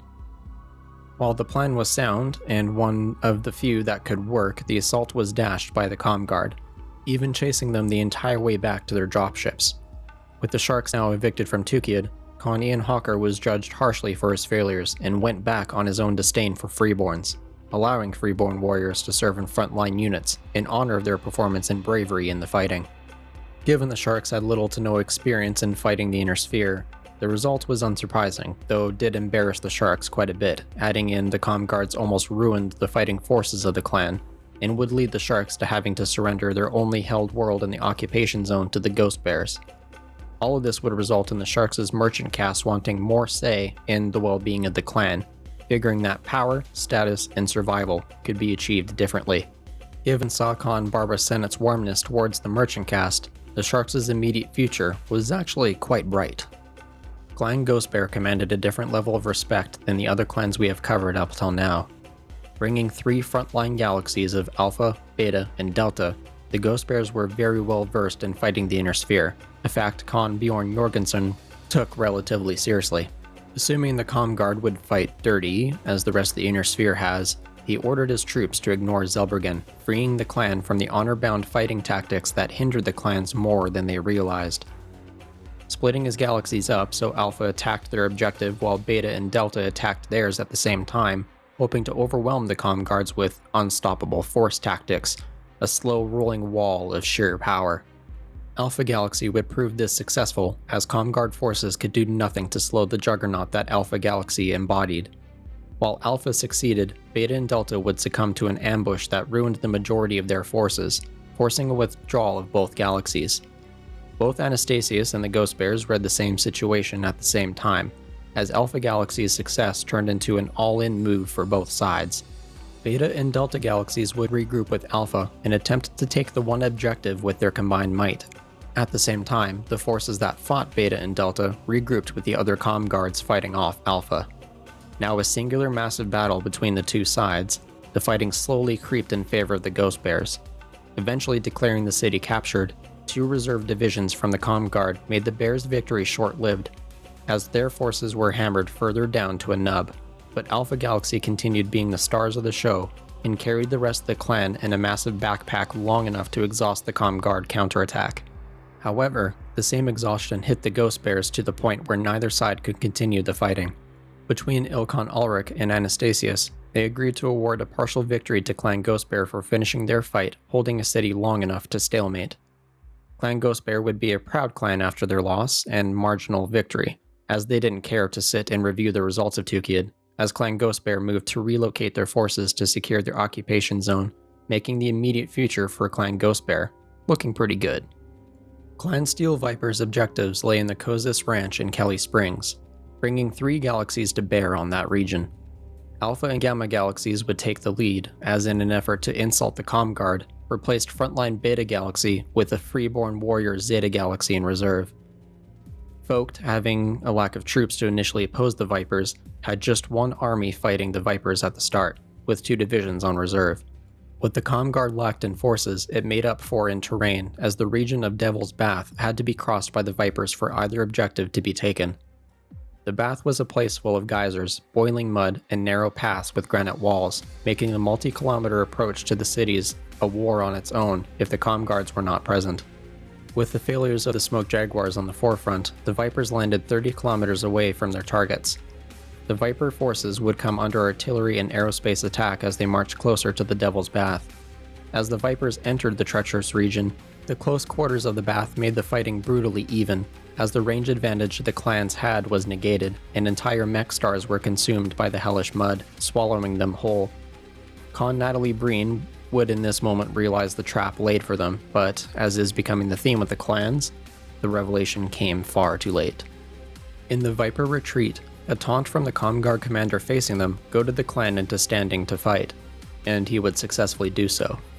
Considering it a personal insult, the Vipers doubled down on giving it to the comm guard, going on to inflict heavy casualties, although the toll on their ammunition stores was something that would become a quickly growing problem for the Vipers, successfully creating the lead domino to exploit a larger problem once pushed over. The comm guard struck at the Viper supply cache and destroyed their supplies, leaving the Vipers with no more ammunition. Regardless, the combined strength of all 3 galaxies pushed through the Devil's Bath to the far side. There, the Vipers encountered fresh comm guard troops in the appearance of the 2 reserve divisions Focht had placed there, and began to push the Vipers back. Not long after, more comm guard forces were freed up from the other clan defeats and were being shuffled around to bolster the forces still fighting the clans not yet defeated. Calling it a loss as more troops cycled in, the Vipers would evacuate Tukayyid with 25% losses, 2 wounded cons, and the golden kill-death ratio of 2.0 against the comm guards. Even in defeat, the Vipers took 2 comm guards for every one of their losses. Further, the Vipers suffered the least amount of losses of all the clans that would fight on Tukayyid, aside from Clan Wolf, a benefit for the immediate future of the clan. That's honestly pretty decent all things considered. Lastly, it would be discovered that Alpha Galaxy succeeded in taking out a precenter by the name of Borden Hallis, a genetic relative from the annihilated clan Wolverine. When this was discovered, Ilkhan Ulrich Kerensky granted immediate blood rights to any who successfully hunted and killed these relatives.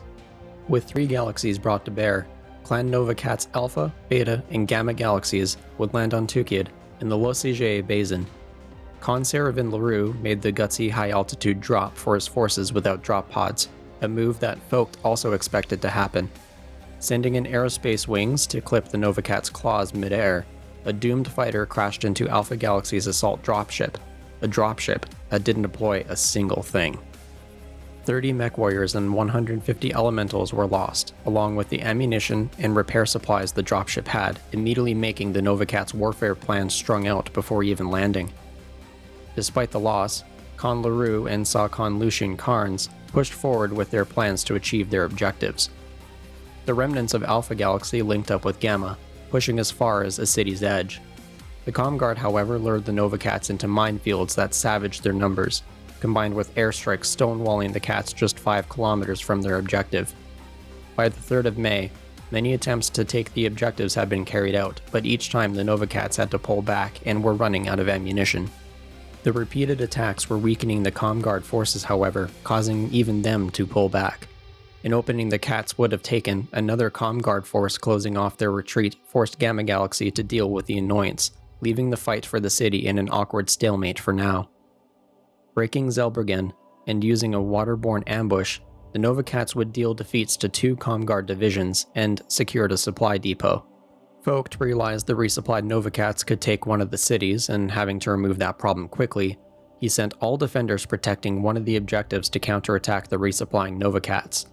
The dice roll paid off, and the Nova Cats were still collecting everything by the time the attack came in, and with the ferocity of the Comguards, the Nova Cats had to abandon the supplies and to retreat. The Nova Cat Khans realized that without supplies, victory was impossible, and would retreat from Tukayyid. Only 15 mechs survived the fighting to make it off Tukayyid, though the Nova Cats inflicted greater losses to Comstar in comparison. Landing at the Presno River was Clan Jade Falcon. Khans Elias Krischel and Vander von Chistu bid 3 galaxies of Delta, Gamma, and Vau, released from operating with Zelbergen to counteract the distasteful way the Inner Sphere fought battles, and also hoping to outdo Clan Wolf. One of the units would be the disgraced Falcon Guards led by Aiden Pride, the guards being chosen to mock the Comguards with the near-discarded unit. Wanting to recover their defeats on Twycross and failing to get Victor Davion on Alina, the Falcons were burning for a victory. Anastasius' strategy with the Falcons was mimicking what Victor did to the same clan in his engagements, forcing the Falcons into close quarters and, when out in the open, engage in hit-and-run tactics.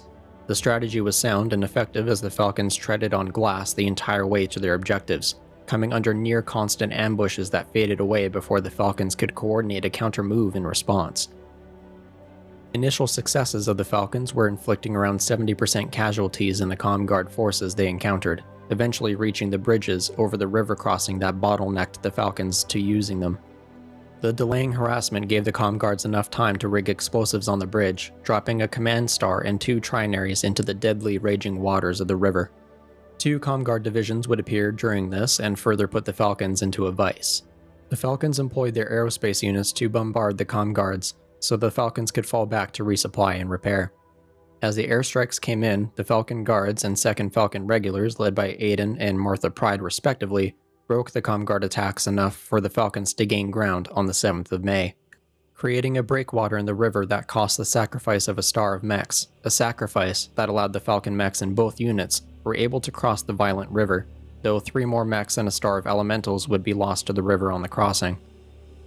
Given crossing the river was deemed an impossibility, the 2 defending Comguard divisions folded under the Falcon Guard and Regulars in swift action, allowing the rest of the Falcons to secure both river crossings.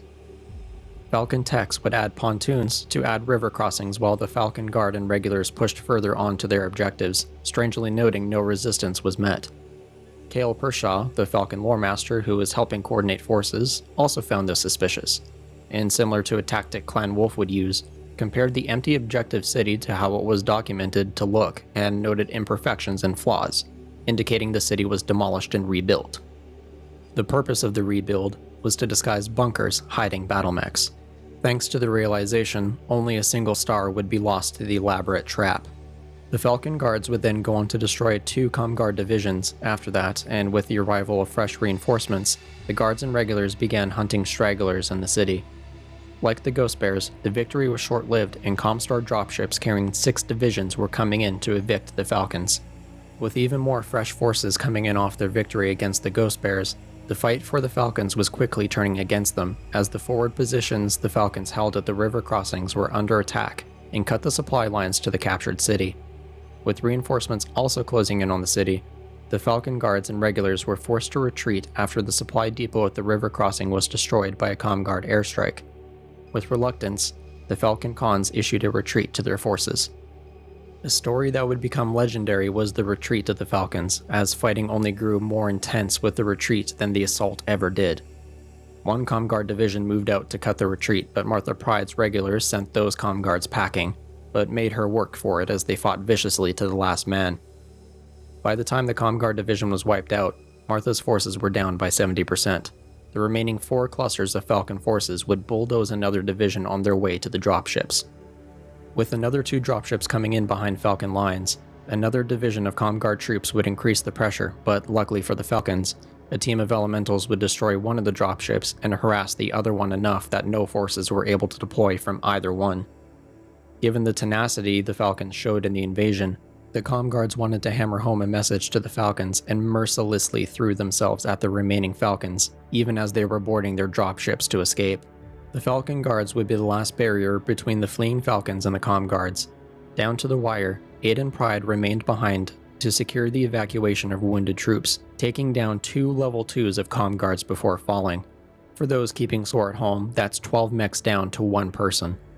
Not to be overshadowed by Aiden Pride's last stand, the Turkina Keshik had its own last stand moment, though not nearly as flashy, as they simply held off in medium weight level 2 until escape was secured. Given the Falcons' success in capturing one of their objectives and inflicting significantly more casualties to the Comguard, the Ilkhan and Anastasius drew a draw in their battles, compounded by the capture, hold, and performance in the battle. While previously disgraced on Twycross by Kai Allard, Aiden's last stand brought glory back to the Falcon Guards, though the stain of defeat was never completely removed, but were no longer a laughingstock to the Falcons. Forced to land late as a result of political backroom games, Clan Wolf were facing off against the best troops Anastasius had in the Comguard, a worthy opponent to the most successful clan in the invasion.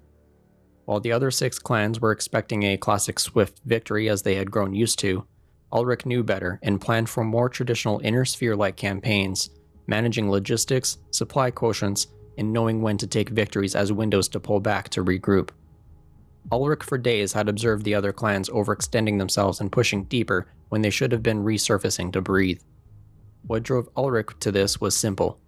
The clan with the best performance would be Ilklan, should the clans work out a collective victory on Tukayyid. If he had Clan Wolf perform perfectly, he would be named Ilkhan for eternity, and would turn the game against the Crusaders were playing with him on his head, as by clan law, he could be Ilkhan and force the Warden philosophies to be obeyed and end all violence with the Inner Sphere. See? Ulrich is on the Inner Sphere side, he's just doing it in the only way he can. Win or lose, the result of Tukayyid would buy the Inner Sphere time and save more destruction and death from occurring. As such, Ulrich was not going to pull punches in Clan Wolf's performance on Tukayyid. Smartly not bidding away their strength, Clan Wolf landed with 5 galaxies: Alpha, Beta, Delta, Epsilon, and Gamma. With the information and experience of Inner Sphere fighting that Natasha, Kerensky, and Phelan Wolf had, there was very little excuse for Clan Wolf to make mistakes. Like the Falcons and Ghost Bears, Clan Wolf too removed Zelbergen from their plate, allowing Clan Wolf to use their full strength against the Comguard. Another decision Ulrich made early on was equipping battlemech configurations with a bias towards energy weapons, reducing the supply and logistical strain.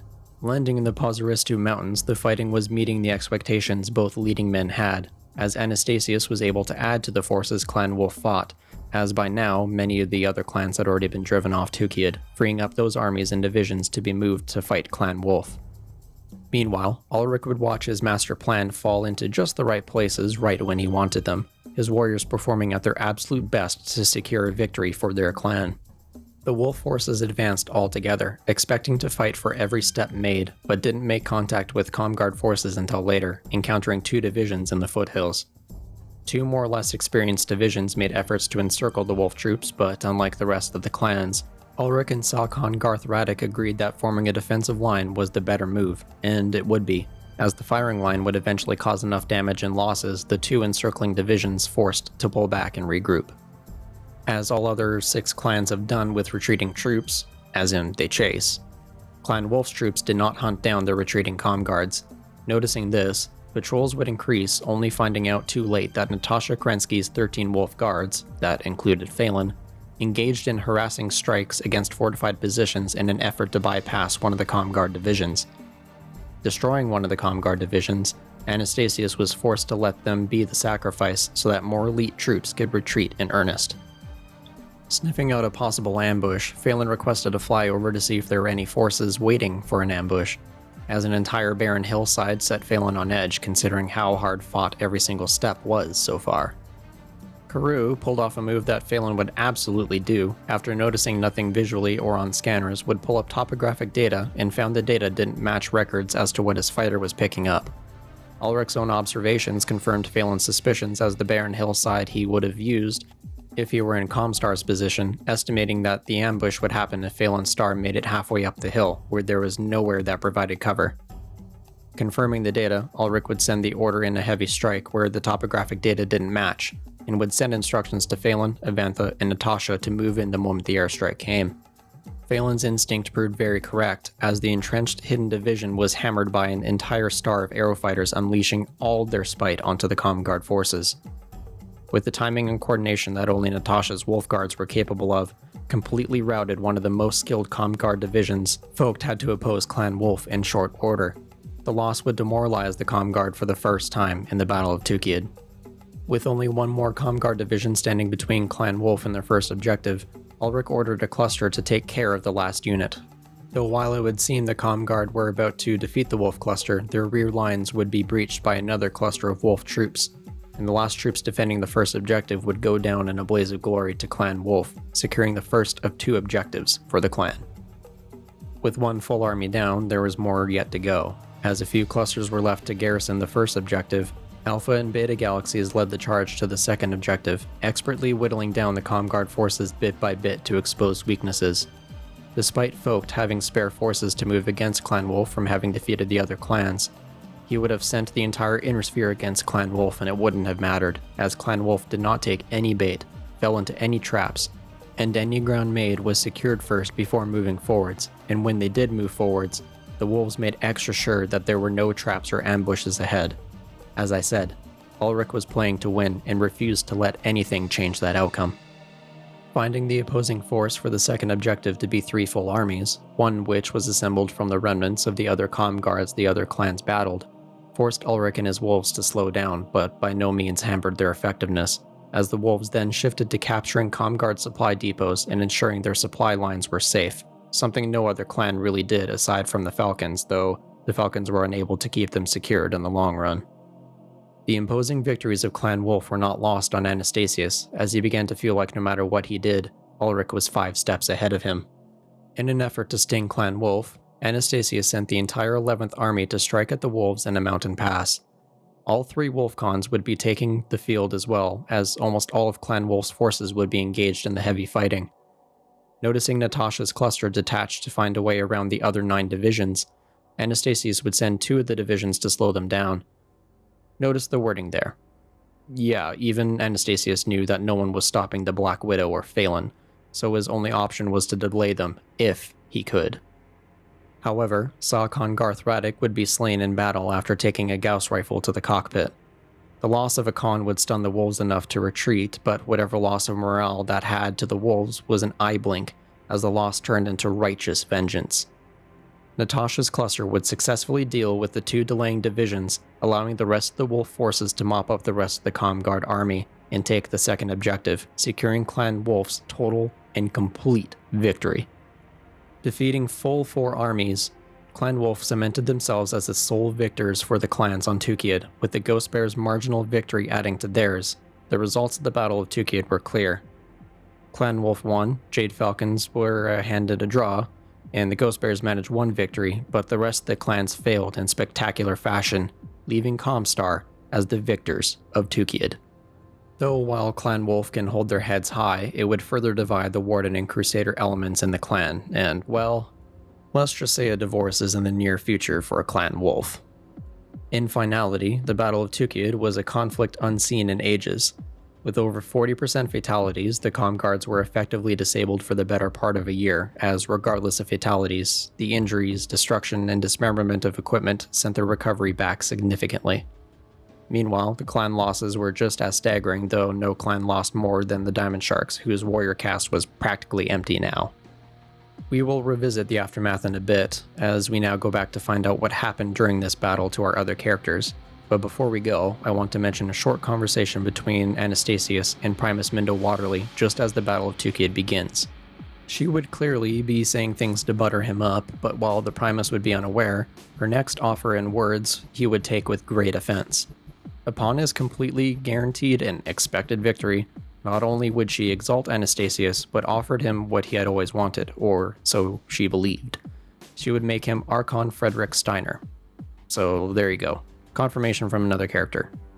But clearly Anastasius knew better, and as events unfolded, he would be alerted to the following events while he focused on the clans that would set his mind straight. 5th of May, 3052, 5 days into Operation Scorpion. We catch up with Deirdre, who would be huddled in her cell with Tammin and his other elementals in a cell opposite her. However, her grieving over Kai would be interrupted by Demi-Precentor Khalsa bringing in food for Deirdre, though she wanted nothing from him or to do with him. As Khalsa entered, Tammin and the elementals would be watching the Comstar man like a hungry animal in a zoo. Khalsa would be in full creep mode, trying to get her to eat something, and tried the old, "Well, I was saving this for when you finally ate," and made a whole big show about how Lyra could stay with him instead of going with the Jade Falcons. Him resting his hand on her knee was the last straw, as Deirdre went good psycho on the Demi-Precentor, and actually scared the man enough he scrambled out of the cell like a frightened child. Tammin would compliment Lyra's fiery retort, though he just gave her anger a new target. She would feel a bit regretful, as her calling his killing of Kai as murder, causing a very saddened reaction from Tammin. The man would explain, as only a warrior could, in words even Kai used with her, as to his actions.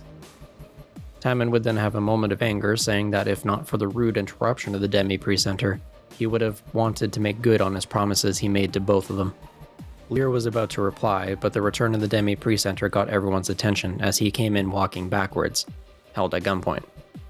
Yeah, remember that fall off the cliff? Kai survived.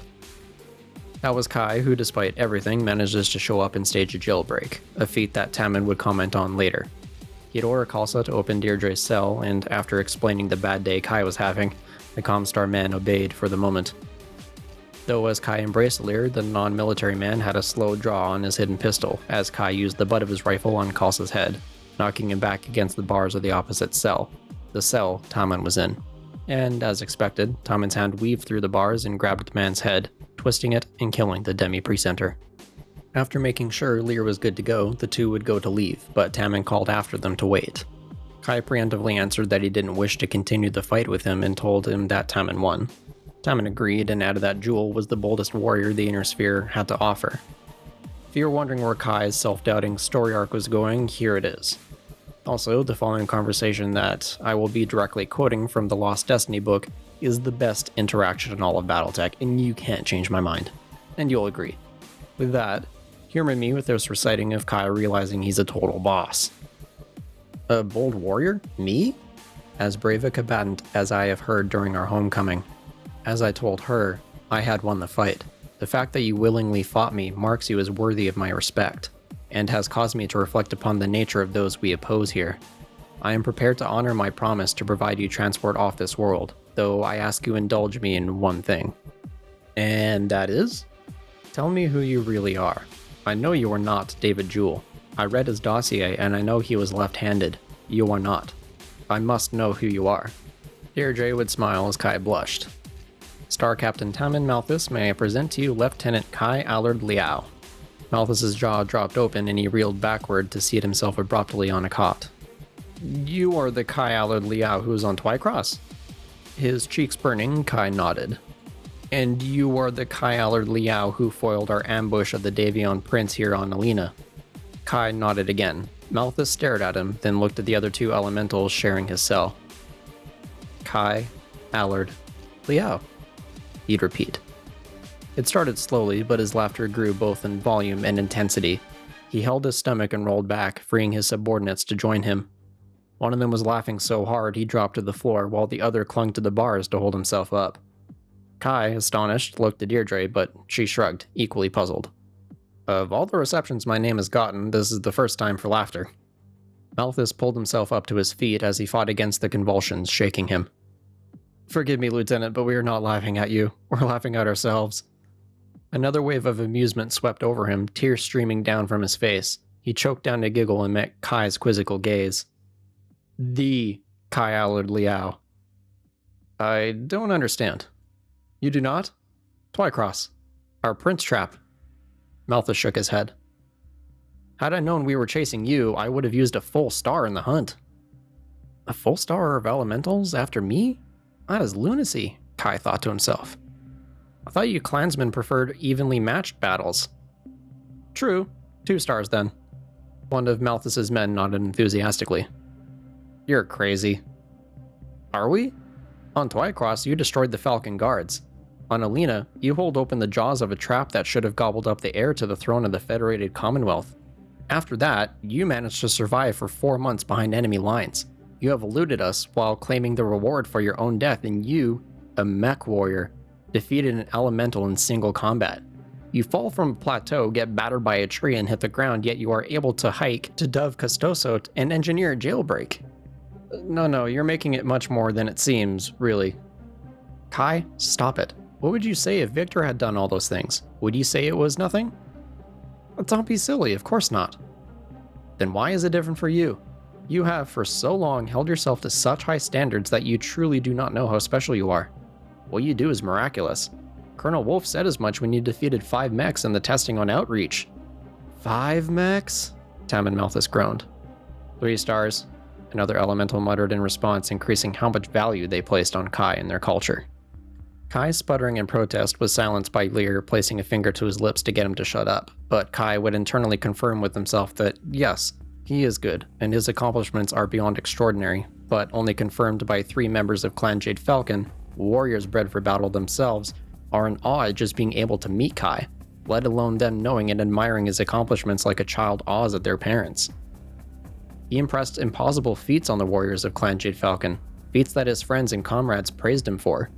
Finally, it now hit home to Kai. That nagging, doubting voice in his head was finally gone. Now, being that Kai and the Falcons were aligned in their goals, Kai agreed to work with Tammin and his Falcons to defeat Comstar so Malthus can make good on his earlier promises to Kai and Lear. Though before then, Tammin said he needs to free his own people that were held at a very secure facility that armored elementals would fare well inside, but breaching the compound was far too risky.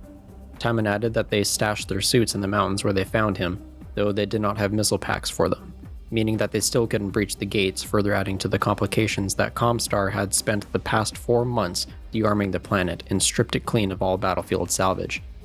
Kai would smirk in response, saying he knows where they can find a Gauss rifle. He tossed the cell keys to Malthus, and together they'd plan attack against Comstar. I told you Tam and Malthus is a bro.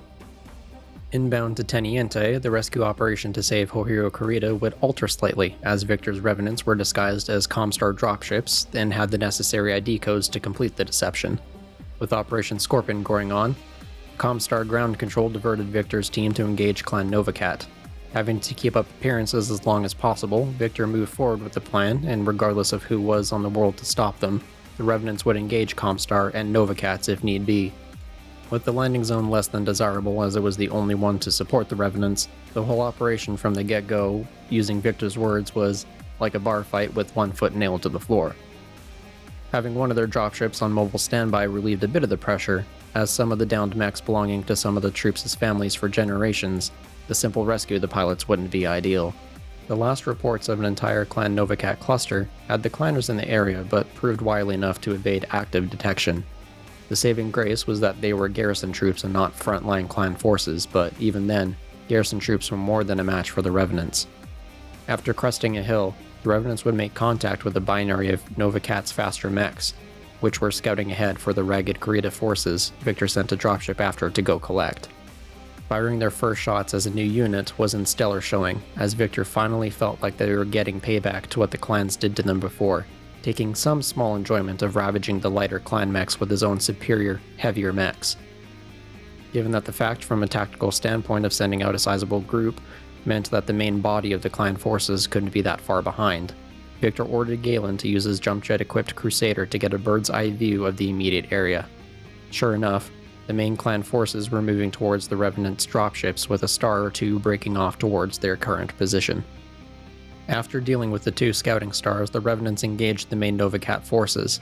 The fighting was rather even, though Victor would find himself in trouble, as a clan summoner had Victor dead to rights, but at the last moment, the summoner was impaled by laser beams from behind. Confused but thankful, Victor made an open call of thanks to whoever saved him, shocked to hear Hohiro's voice in reply.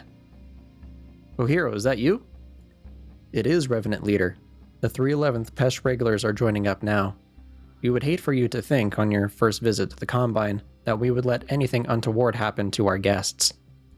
As a quick aside plot point, remember the assassination of Justin Allard and Candice Liao, and hence mentioning a plan was in motion for revenge but needed time? Well, that time was now. Sun Tzu would actually be shocked, but not by the scene he was looking at, but by the implied savagery that had him looking at the naked dead bodies of Romana Liao and her lover, Sen Shang. Despite all this, Sun would be relieved that Romana was dead, as, continued under her rule, the Capellan Confederation would either implode or be savaged by its neighbors sooner or later. Given the nature of the clean kills, Sun had an inkling of who and where the assassin was.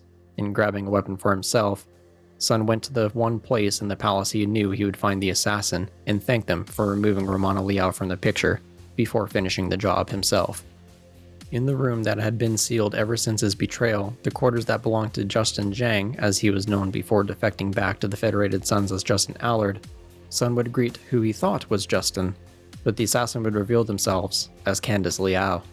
Surviving the assassin's attempt on her life, as where she had been shot was replaced with myomers from her treatments with breast cancer, is resilient enough to not be affected by small arms fire, and hit her head which knocked her out. To the assassin that Romano sent, she, by all appearances, looked dead, but was actually perfectly fine, though the revelation that Justin Allard did actually die still troubled Sun Tzu a bit, still thinking the original order to assassinate him was a mistake on Romano's part. Internally, Sun Tzu was eager to take power and resolved to slowly repudiate his mother's past actions and actually do some good with the Capellan Confederation. Sun would play the threat card, thinking that Candice came to claim the Capellan Confederation for herself, but Candice told Sun that they both knew he was smarter than that, and she knew that Sun's acting skills on outreach was all for show.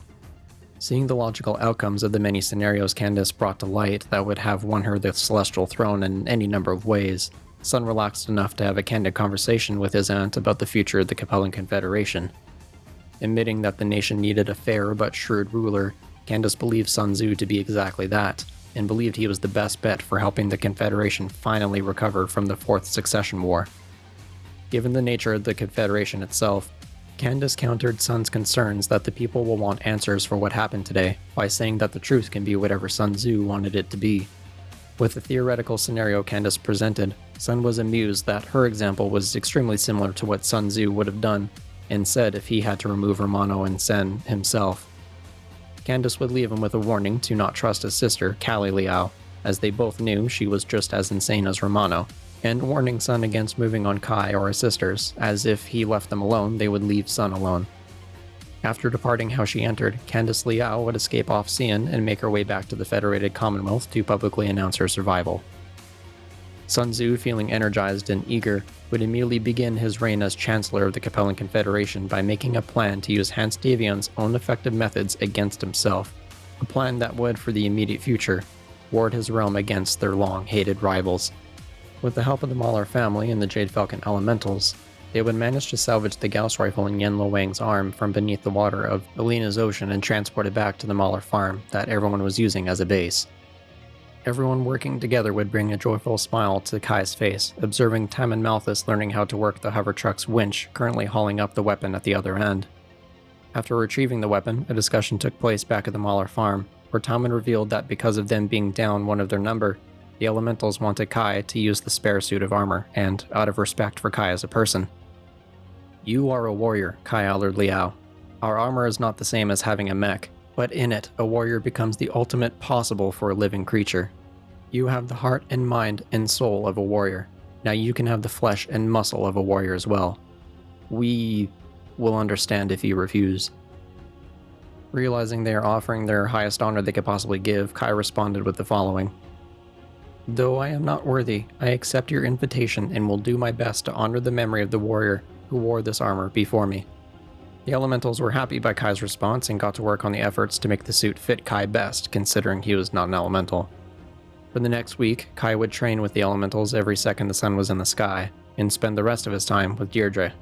In the safety of space by their respective jump ships, Victor and Hohiro would be together after the successful operation. Months on the run had Hohiro requiring the use of a cane, but he carried himself with the strength only a Kurita could after such a harrowing experience. The two princes would share an honest conversation between each other, Victor saying if positions were reversed, he would have wanted Hohiro to come to his rescue, and Hohiro returned that he is saddened his rescue came at the cost of the relationship between Victor and Omi. though the conversation would turn from heavy to a few jests that had both parties quite amused. After offering an invitation to visit Luthien, Victor and Galen made a couple jokes that would have them, Ohiro and Shin, laughing for a good minute. Me at Luthien? Do you wish for my father's heart to explode in his chest? Worse than that, do you want the Archon to have my head? The Davion and Steiner heir on Black Luthien? That'd be enough to bring Amaris the Usurper back from the dead. After the laughing died down, Victor did say he appreciated the offer more than Ohiro knew, but given the endless headaches that would cause both Hans and Theodore, now was not the best time. Ohiro's next words would definitely set the future in hopeful light as he responded with, "Understood, my friend." Having come to complete mutual understanding and respect, the two men realized, in their own respective cultures, they were brothers in war and would endeavor to resolve any future conflicts through the diplomacy they formed between each other, aiming to leave behind the troubles that had plagued both their nations behind. For at least one generation, the Combine and the Commonwealth would not have to fear the other. As the Elementals suited up Kai in his armor, the technology behind it would mystify the Fedcom mech warrior by its sheer simplicity and logical brilliance. Modular in nature, the suit fit together in pieces that Tammin said normally are pre-assembled for battle, but in a pinch, the entire thing can be parted onto the ground and be assembled by the lone elemental, though it does take time. Further, the aiming systems were easy to get used to, as using unnatural hand gestures kept any firing mechanism on the suits completely safe unless the operator really wanted to shoot. The holographic HUD in the suit was using a glance system, tracking the user's eyes to interact with the HUD and systems within the suit itself. For those at home, imagine a militarized version of the Tobii eye tracker. That's literally what this thing is.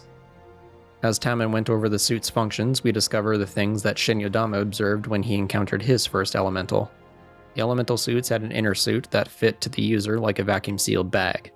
If the armor is breached or the user is injured, the suit will seal the wound and inject various drugs to mitigate the pain and injury so the user can continue on as if nothing happened. Kai would thank Timon once again for the great honor, and the elemental returned the gesture of respect as they would head into battle as one. Parking the hover truck with the Gauss rifle strapped into the back, the elementals turned into SEAL Team 6, and like rehearsed clockwork, everyone got to securing the immediate area across from the fortified and gated Comstar compound. One elemental laid cables to the power lines to activate the Gauss rifle that was being muzzle-loaded with an I-beam. Kai stood on lookout for threats from the compound while Timon sighted in the Gauss rifle using his suit's small laser as a sight picture to make sure the salvaged weapon would hit where it needed to. Calling all clear, the power cables were connected and the muzzle-loaded I-beam sailed into the gated compound as if it was tissue paper, demolishing the gate and some of the foundational supports that held it. The next seconds, and maybe minutes, was basically a scene out of a Deadpool movie as the Comstar personnel moving in to deal with the surprise attack were mowed down by machine gun fire from the elementals, people literally being cut in half and gored out by the viciousness of all those present had for Comstar and their Operation Scorpion. Freeing the other Jade Falcons, Comstar reinforcements were arriving outside and turned the jailbreak into a feverish fight worthy of the warriors they are. After the facility was secure, the Jade Falcons reported the HBG still operational, and reports of an armored column moving to retake the facility was a half an hour away. Another reported that more suits were stored in the facility, as well as a direwolf Omnimech. Tammin would order the suits to be filled, and Kai asked Tammin if he would like to add a mech to his 2 stars of elementals. Tammin remarked that, of course, Kai would be familiar with their mechs, and Kai added that it was in a direwolf that he scored his 5 mech kills in on Outreach. Go then and claim your mech. It is time Comstar learns how truly bad an idea it was for them to launch Operation Scorpion. 20th of May, 3052. Anastasius Focht would be reeling, not just from the deaths he had to deal with in the aftermath of the Battle of Tukayyid, but hearing about Operation Scorpion and faulting himself for not seeing that one coming and doing something about it. But he would resolve himself to correct that mistake as soon as possible. The comm line opened between victorious Focht and defeated Ilkhan Ulrich, though both men seemed to share the vibe of, we both lost, as each conducted themselves with a rigid respect for the other. Focht was emotionally on edge given all that was going on, and while commending the clan's performance, he did accuse Ulrich of orchestrating the entire battle into a loss for the clans, either to end the invasion himself or to weaken the other clans enough they were forced to stop. Ulrich understood the accusation, but given clan order and society, it was an insult that he explained kindly to Focht by saying that if you did such things, That would be treachery on the highest level to the clans. Both men would trade results of the Battle of Tukayyid I already mentioned, but boils down to Focht suspicious of his victories, and Ulrich commending the precentor marshal at his perfect reading to the flaws in clan tactics, the root of which was the clans were not campaign fighters, they were blitzkriegers. Ulrich would state pressingly that the vanquished need not be flattered, as Focht continued playing all theoreticals, had Ulrich being able to command all the clans in coordination, as Focht had with the Comguard, the results could have been very different.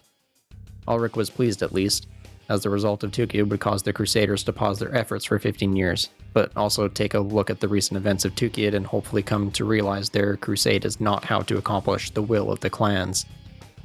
Finally, Ulrich would ask for the clans to remain on Tukayyid for a time, as Phelan's last trial was taking place on the world would allow him to rest up, and when Focht accepted, Ulrich conveyed Phelan's invitation to observe the battle. Anastasius had to decline, as within the hour he would be headed back to Terra at the Primus's request, mentioning she had a reward for him for his great victory. 3 days later, on the 23rd of May, riding high off the intense fighting that took place over the last few weeks, Phelan would be tired but still felt like he was as good as ever. The constant pitches of intense battle honed him to a fine razor's edge. As the coin ritual began for the final trial, Phelan faced off against his original captor, Vlad. Colonel Ward would be acting as Oathmaster for the final trial. Teasing him once again, Vlad placed his hands at his waist, drawing attention to the handmade belt buckle that he took from Phelan when he was captured, though Phelan was beyond giving the man any reaction by this point. Returning the meaning behind Vlad's gesture, Phelan pretended to scratch an itch that mirrored Vlad's scar on his face that he got when Phelan rescued him from Terra crashing into the flagship bridge. Where Phelan didn't react to Vlad's attempt, Phelan got a rise out of the eternally perturbed mech warrior who gave Phelan a look like he was imagining ripping his head off. As the coin ritual took place, Phelan took in the fact that his coin was in the hunter position and went over his choice of fight. Vlad would no doubt choose to fight augmented, since that gave Vlad the best chances to win against Phelan. But the last time they fought in mechs, Phelan was seriously undergunned and out-tonnaged by a significant amount, while Phelan would prefer to fight Vlad with fist and foot, but was prepared for either outcome. Despite the facts, when Colonel Ward drew the results, he switched the coins in a planned sleight of hand that Vlad was in on, switching the results in favor of Vlad. While Phelan's first reaction was to call this out, instead he realized that regardless of the situation, he could beat him. In a mech, the match would be fairly set, and in single combat, Phelan had the edge considering he got the best of two elementals so far. Vlad was his to win against, and it took Phelan to carry it out. As Vlad chose to fight augmented, he revealed he wore his cooling vest in preparation. Phelan revealing the same would surprise both Colonel and Vlad, and declared to fight here and now on the flat plains, using the words, "no tricks or illusions," in a subtle jab at what he had caught. As Phelan exited the makeshift arena to mount up in his wolfhound, Natasha met him along the way and asked if Phelan also saw the blatant cheating. Natasha would take on a proud smile when Phelan responded that it didn't matter. Vlad was his and his alone. As he geared up, Rana appeared to further add to Phelan's confidence, promising a celebration after his victory. Wink wink, nudge nudge. After bringing Grinner online, Phelan would see Vlad in an adder striding off to the starting position assigned to him. The fight was evenly matched, and Phelan relished in proving he was better in all ways over the man who constantly goaded him the entire way here. As the battle commenced, Phelan let go with all his weapons. Somewhere in the back rooms, Phelan rolled all 12s on the dice rolled and scored hits, one of his lasers puncturing armor and scored an engine hit in the first go. Vlad's response, while equally accurate, was not nearly as devastating, and with Phelan moving in a feint that would play into Vlad's strengths, he would get overconfident and make mistakes for Phelan to exploit. Calling it exactly right, the movement of Grinner revealed to Phelan his shot on Vlad did more damage than he thought, as the wobbly movement of the adder indicated gyro damage. Phelan's next attack severed an arm off Vlad's adder, and the return only chipped more armor off in various places on his wolfhound. However, that would be all the adder could handle, as the loss of the arm's weight and Phelan's lasers all but skewering Vlad's machine sent the mech to the ground. Like a drunk man, Vlad stumbled from his downed mech and cursed Phelan. Even threatened by a large laser pointed right at him, Vlad still had the audacity to throw his Nero helmet at the weapon and declare Phelan will never be his equal, as he was just a free-born foundling and not a true-born clan warrior. Having enough of Vlad's shit, Phelan would drop his mech into a kneel and exit his mech, solving to settle this by defeating Vlad both augmented and augmented, a true warrior not equal to Vlad, but better than him.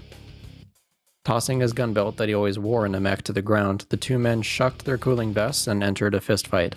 Phelan scored hard and easy hits against the injured and dazed mech warrior, though when a charge avoided him, Phelan realized Vlad was going for the gun he just discarded. Phelan would only add that Vlad was insanely stupid and began to approach him. He would depress the trigger and only hear a click. Triumphantly, Phelan threw in a comment that because of ammo shortages, he had to give it all to Evantha. It was an empty firearm. With a simple, impactful punch to the head, Phelan dropped Vlad like a sorry sack of potatoes. Reclaiming his belt buckle from the defeated mech warrior, only a few words were exchanged. "You are a warrior. Kill me." "You do not get it, Kwiaf. I am more than a warrior. Maybe you will understand what that means by the time you win your blood name." In a tea ceremony, the Kurita party would reflect with great reverence the circumstances that brought them here, and the hardships that strengthened them. The ceremony would be conducted by coordinator Takeshi Kurita and be attended by Theodore Kurita, Kohiro Kurita, Shin Yodama, and Omiko Kurita. One by one, Takeshi would honor each and every one of them, even granting Shin, a Yakuza, greater honor above his station would ever permit, as the coordinator said that despite his Yakuza status, he did more for the Combine and his family than anyone else in their nation combined could have done. As such, Shin would command the Dragon's Claws, the coordinator's honor guard unit, though in further honor of Shin, would be renamed to the Izanagi Warriors. Even recognizing the efforts of Victor Steiner Davion, Takeshi would have made matching ceremonial robes for every member of the Remnants, as well as funding educational grants for all their children, handled by the Davion court and overseen by Omiko Kurita. Alright, I take back my earlier statements. Takeshi finally became cool by the end. June 6th, 3052, back at the First Circuit facility on Terra, Focht stared at the statue of himself, made to honor his victory, having to swallow his hatred for the Primus who refused to understand the great loss of life over such a needless conflict did help him steel his mind for what he had to do. Aside from the robes he wore, underneath he had a green olive jumpsuit given to him by the 82nd Comguard Division, fresh troops that met a grisly end at the hands of Natasha Kerensky and her Wolf Guards, the one clan unit that hated Comstar with all their being and left no survivors. With him, he also carried a list of names of all those that fell on Tukayyid, and a pistol hidden in the same pouch with those names. Primus Minda Waterly would be waiting for Focht with Precentor Diran, Charla Armori. In further insult to Focht, something that the Primus seriously didn't consider she was doing, led Anastasius into the memorial hall that, until now, contained various artifacts of great significance to Comstar and its founder, Jerome Blake. Replacing all that were dioramas depicting the various battlefields of Tukayyid and Anastasius' victory over the clans. As a final insult, the Primus took him to a model of the Inner Sphere showing how it would look like under Comstar's control, making all nations protectorates of Comstar, and showing a model of Anastasius sitting upon the throne of the Lyran Commonwealth. That was it. Before we let Focht do what we all want him to do, I need to take a second to talk about Waterly. She's gonna be roasted. This motherfucking bitch had the absolute gall to spit in the face of every single successor state as a queen over a peasant and treat them with the average intelligence of an ant. Not only that, but by shooting herself in the foot enough times to make the Axis military in World War II was a gross understatement of incompetence that even Amaris the Usurper would laugh at. Everything wrong with Comstar was brought up in this character that exuded nothing but, I have to tolerate my racist grandma at family dinners, thought the sacred word of Blake meant crushing humanity back to the Stone Age was a galaxy brain level idea to be treated like religious law. Between this video and the last one, you should all understand the level of fuckery Comstar did for this Primus even makes the Capellans look like the good guys. The fucking Capellans. There is no hell in existence for this subhuman psychopathic manipulative bitch, as any version is too good for Minda Waterly.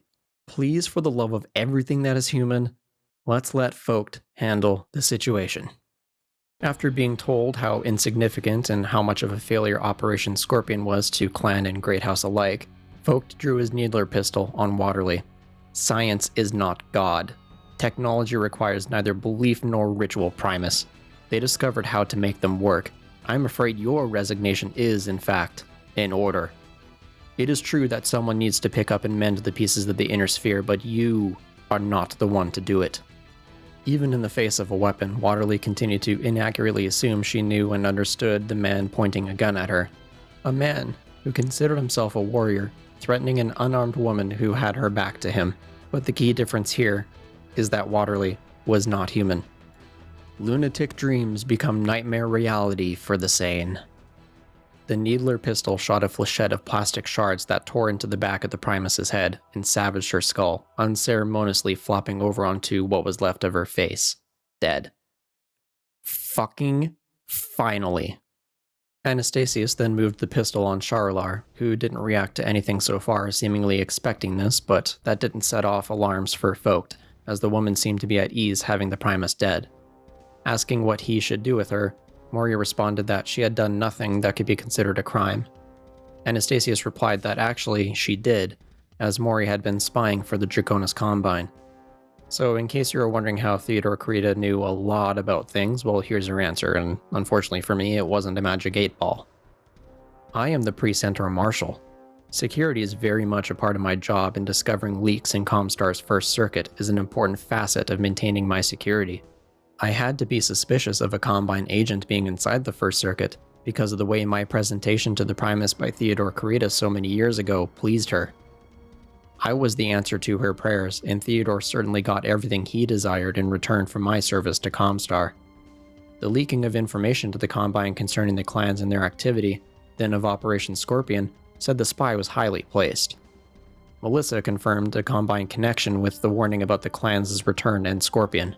The latter pointed to you, for the Primus would have sent the order out through you, so she could repudiate the plan if it failed. You also had to be the one insulating the Primus from full knowledge of its dismal failure.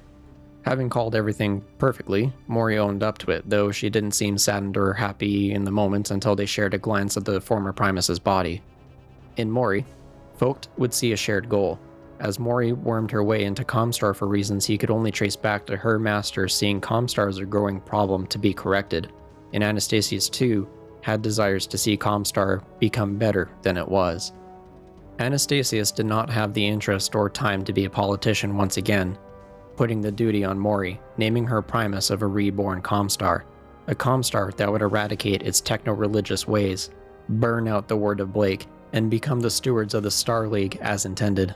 Back on Alina, the buddy-buddy group of Kai, the Maulers, and the rest of the Jade Falcons would have fished the Yen Lo Wang from the ocean and brought it back to the Mauler farm, Tom and Malthus declaring it a group project for everyone to work on together. Given that it was Kai Allard-Liao's mech, many of the injured Jade Falcons were requesting their doctors clear them early so that they could go work up on fixing the Centurion. The Jade Falcons replaced everything with clan technology, giving the already upgraded Centurion further potency in its rebirth. Entering into an honest conversation with Eric Mahler, Kai was coming to terms that despite the strong attraction to each other, himself and Deirdre would only be at each other's throats with their differing beliefs, as even their understandings as of late were still laced with disdain for the other's stubborn nature as a warrior and healer. Further, Eric relayed the strong praise Tam and Malthus had for Kai, saying that if he could defeat Kai again, he would make him a bondsman, only to immediately have him adopted as a Jade Falcon warrior, in an effort to show up a similar figure Clan Wolf had and were beginning to do with Prince Ragnar. In Kai, Tammin saw the best warrior in existence fighting alongside him. As he made his way to part ways with Dr. Lear, it would turn out that she had the same realizations as he did, choosing to stay on Alina, and Kai read her sudden hostility in the same way she used to hate him as a mirror of his own plan to separate from her, using the make her hate me tactic, but she was the one doing that to him instead. Kai would, without calling her out on that, simply told her that he understood, thanked her for her aid in healing, that he hoped that she would often think of him fondly, as he would of her, and finally left. With the opulence and ritual that only achieving such a status demanded, Phelan Wolf would win the trial of blood right for Cyrilla Ward's blood name, naming Phelan as now Phelan Ward. But the celebrations couldn't start yet, as a Wolf Council meeting would take place immediately after the lights came up from blooding Phelan as a warrior without equal. Natasha, Connell, and Ulrich would take the center stage as the meeting would assemble, and Phelan joined up with Evantha Fidlateral, and while the meeting seemed rushed, Evantha told Phelan it's been put off far too long since there had to be an election to replace fallen Khan Garth Raddick. Given that Connell almost made a Khan last time, he expressed his concern to Evantha and added what might happen if it came out that he cheated in the blood trial. Evantha only returned a smile and said that Natasha predicted he would say that. She said to tell you the matter's already been discussed and the punishment more than fits the crime. As the council meeting began, Phelan said he would vote for her considering he watched her do amazing things on Tukayyid. Evantha would wave off the compliment, getting Phelan to focus on the meeting. In what turned into, how much can one smugly smile at poetic justice, Phelan watched and listened as a warrior by the name of Kevin Carson made a whole speech to nominate Colonel Ward as Khan, though Phelan would notice Connell looking quite green around the gills. Natasha, twisting the verbal knife, asked Connell for a response. He would stand and, clearly uncomfortable beyond all mortal means, declined the nomination. And Natasha would continue to twist the knife. And while I realize this is a very difficult and critical time for the Wolf Clan, I do not feel I am able to continue in my role as Lore Master. I hereby tender my resignation effective immediately. And Natasha continued with a devilish grin. And I have decided to ask the Ilkhan to excuse me for my position in the Red Wolves so I may go out and hunt down bandits. Natasha did her best Billy Mays impression and asked if there was anything else he'd like to say, queuing up a response that took all his effort to sound neutral about it. Yes, Khan Natasha, I would like to take this opportunity to place a nomination in name of the candidate I personally believe should be elected as Khan. I throw my full support behind his candidacy. I nominate Phelan Ward. Man, he really fucked up with that one movie pulled, didn't he? As Phelan had to lean back in his seat from that display, Evantha stood suddenly and seconded the motion. I would second the nomination of Phelan Ward. How could we deny this honor to the youngest individual to ever win a blood name? Who among us, for all our glorious actions in battle, has taken a world without a single weapon being fired? Evantha rubbed out her jaw. And what mech warrior among you has defeated an elemental in hand-to-hand combat? As well, who among us knows so intimately the people we have conquered and will yet have to fight? There is no question as to his qualification for this honor. The question is, are we wise enough to see that? Evantha sat back down, slapping Phelan's leg, saying he no longer had to nominate her. What Ulrich did to Natasha, you have done to me. And I thought you were a friend. It was said in an easy jest, one Evantha understood well and also found humor in the irony. Ulrich has been grooming you for this ever since you first showed more intelligence than any other captive. He knew, as did many of the rest of us, that having leadership who could understand the Inner Sphere was vital. Natasha returned to us after half a century of living within the Inner Sphere. You, having been born and trained there, bring a different perspective to things. This knowledge, this enlightenment, must be brought to the Grand Council. Besides, watching Colonel squirm was fun, Kwiaf. If that didn't sum up everything neatly, I don't know what else will. Ulrich's constant testing of Phelan, the trials and tribulations he went through, was all for this moment of victory over the wrongs in clan culture, was amounting all in Phelan. As the unanimous agreement came to a head, the council room erupted in applause, naming Phelan Ward as Saw Khan of Clan Wolf. After Natasha threw a wink at him, she'd strongly suggest he say something. Words are insufficient to express what I feel at this moment of great honor. As we all know, words are valueless when compared to actions, so I will let my actions in acquitting this vast responsibility show you how grateful I am.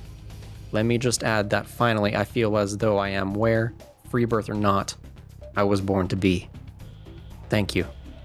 More increasingly louder applause broke out once again.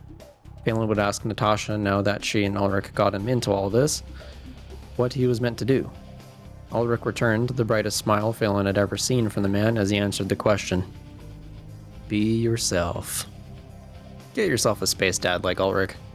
The applause died down and the Wolf Council ended, though the quick transformation of the room led into a meeting of the Grand Council immediately after.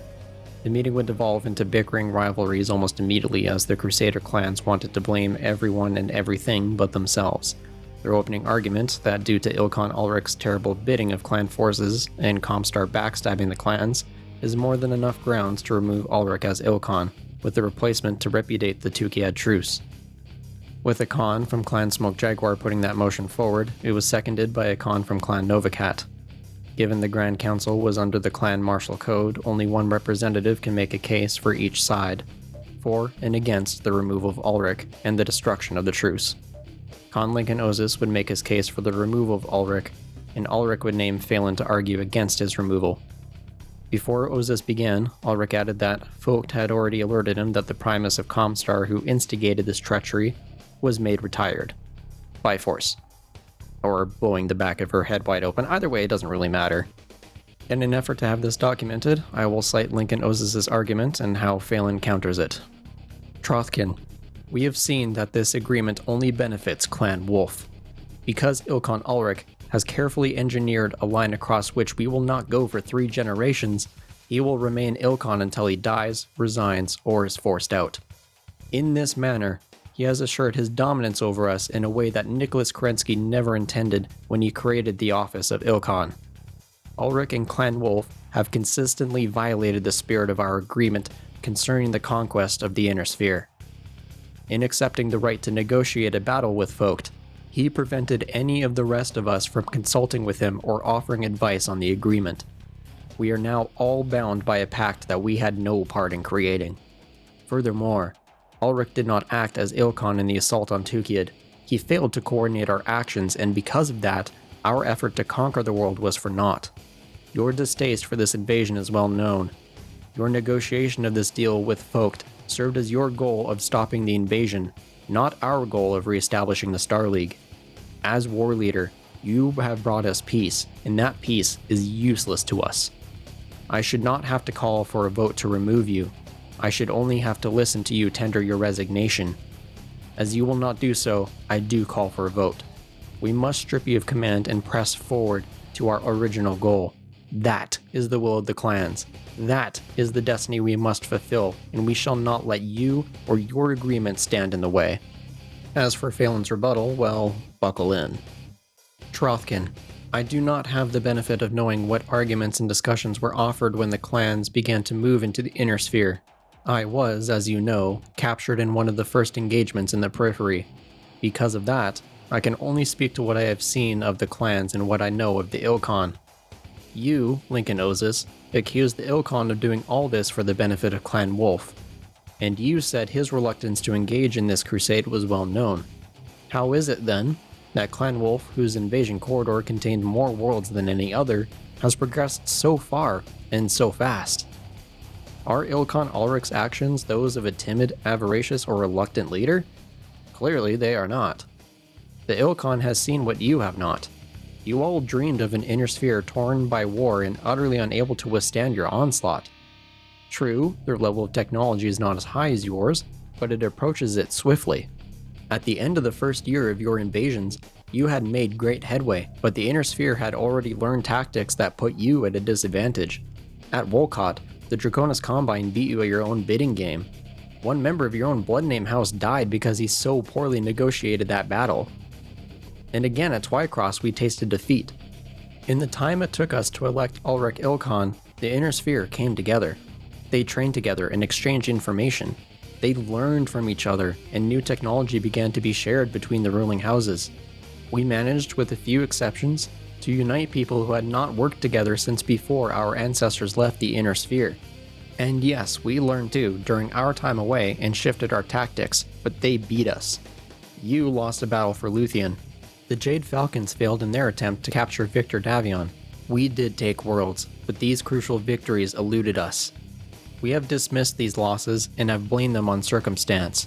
At Twycross, for example, Kai Allard-Liao tricked the Jade Falcons into a trap. On Luthien, you met the Wolf's Dragoons and Kellhounds in addition to the best the Draconis Combine had to offer. Again, on Alina, Kai Allard spoiled the trap we laid for Victor Davion, then eluded us for 4 months and finally ended up freeing our people so that they could liberate the planet from Comstar. And Victor Davion led an elite unit to Teniente to free Hohiro Kurita, who we did not even know we had trapped. Special people, you say. Special circumstances, you sputter. I disagree with every cell in my body. Yes, Kai is special, and so is Victor, and so are the Dragoons, the Hounds, the Geniyosha, but they are not unique. There are countless special people in the successor states. The Com Guards, before they fought with us at Tukayyid, were untried forces. The Wolf's Dragoons you faced are all orphans adopted at the end of the last war, or freeborn offspring from those Clan Wolf members who originally ventured out into the successor states. Look at me. In the successor states, the only thing remarkable about me was my family and my hard-headedness. Granted, the latter has been of help with the clans, but I had completed the course of study at the Nogglring. I would have been just another mech warrior, probably not even a lieutenant. Yet here I stand among you, the leaders of the clans, having commanded a star and having won a blood name. That is the truth that Ilkhan has seen. 300 years of breeding has not made us all that different from each other. Were we to process, it would be the battle of a knife against grindstone. Yes, we would get sharper, we would win great victories, but in the end, we would be ground away into nothing. The Ilkhan's agreement with Focht buys us the time we need to prepare ourselves for the future. This invasion will never again know the lightning victories it did at the start. As Comstar showed us, our tactics are not suited to a long, drawn-out conflict. You did not prepare for that, and you lost. Clan Wolf did prepare for that, and we won. The world-by-world conquest and administration of the successor states will be for nothing, if not long and drawn out. In the 15 short years the Ilkhan has bought us, we can prepare the bases we need to continue our conquest. He has been true to his role as a war leader, because in seeing defeat on the horizon, he has stopped us from rushing headlong into it. Remove him, repudiate the deal, and the clans will be a memory long before the agreement has run its course. Given that hell of a speech, of course Ilkhan Ulrich would remain in his place. Phelan's speech even swaying the logic of many crusaders to his side, but while this battle with the Crusaders was a warden victory, the political war was not over. Finally, as the room cleared out, Ulrich held out a holodisc to Phelan. Since the last time he got one was for Cyrilla Ward's death, he was hesitant, but Ulrich would tell him as to the contents. Anastasius Focht had it relayed here to us. You were effective just now because you are part clan and part inner sphere. I never want you to lose that. This is from your father, and among other things, it includes his acceptance to my invitation to visit us here. That's right. Morgan Kell now knew his son lives and would be coming to see him after 3 years since the last. Again, get yourself a space dad like Ulrich. Unfortunately, the ending of this story is not to be a happy one. Celebrating some well-earned leave, Victor Standard-Davion and Galen Cox would arrive early at the palace on New Avalon.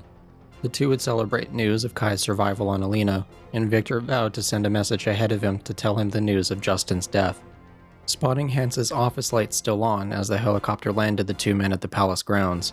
Proceeding to surprise visit his father, Victor and Galen would enter the First Prince's office, noting Hance had been sat in his chair watching a holomessage on repeat, a message from Sun Tzu, though given his posture, Hance appeared to be sleeping in his chair. In the message, Sun Tzu would acknowledge Hance's earlier game by sending a message that fractured the feeble mind of Maximilian Liao and wanted to return that to Hance. Announcing his planned marriage to Isis Merrick, he seemed to be planning on merging his nation with the League, a power to oppose the Federated Commonwealth. The message ended and began to repeat, though when Victor looked at his father again, his head was at an odd angle and knew something was wrong. Shouting his surprise, the noise didn't even wake the prince. Suffering from a heart attack, Victor immediately got his father down on the floor on his back, allowing gravity to get blood back to his brain, though any efforts at this point were for naught. Barely able to awaken, Hance would have long enough to see his son, give him a proud smile, and would pass away with Victor's name on his lips. In the epilogue of this tale, we learn that an official message came through from Omiko Kurita's hand, expressing the condolences from the Draconis Combine, hoping a delegation could be sent to New Avalon from the Combine to pay their respects on behalf of the Coordinator, Theodore, and Hohiro Kurita. Even in the light of victory against the clans, the immediate future of the Inner Sphere would now be thrown into an all-consuming shadow. The clan threat has been temporarily abated, but not solved. Next time, just as the shadows of politics threaten to consume the Inner Sphere once again, one last attempt will hold the tide at bay. Somewhere in a dusty closet of Comstars, Anastasius Vogt would uncover the only solution to both in a time like this: the Star League Reborn.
Ladies and gentlemen, I want to thank you for sitting through this absolute monster of a lore video series. Don't expect a video like this to happen again. In full honesty, I knew this video would be more detailed than I had done before, maybe pushing the hour-and-a-half mark, but that didn't happen. While I am ragging pretty heavily on how large of a video this turned out to be, it is easily the most amount of work I've ever put into a video. The fact that I was able to dedicate 8-hour days for an entire 2 weeks and a bit to writing the script is the reason why this video even got done in the first place. There are many times I wanted to scrap this video, take another shorter stab at it, but as I was writing, it occurred to me how important the characters and events really are. While arguably the events leading up to this were equally important or more, they were topics that could be taken in smaller bite-sized chunks. The level of importance the clan invasion has on the Inner Sphere changes everything.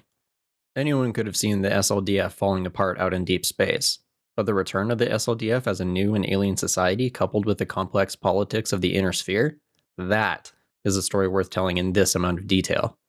Battletech has incredible depth and nuance, both of which would be lost if I did this video in any other way than I did, and I hope you all appreciate that fact and come to enjoy the best parts of Battletech. As I said over official channels, I do aim to increase the frequency of my lore videos until they hit a checkpoint to take a break. Instead of one video a year, the next video you'll see from me will be a Battletech lore video in February or early March. Hold me to that, because ADHD is a wild ride and I forget shit easily. I am ever so thankful for all of you who, through my annoyingly strong habit of procrastination, waiting for this video for so long, and for the support that you've given me in making these videos. I read every single comment, new and old, and your kind words mean everything to me. Take care.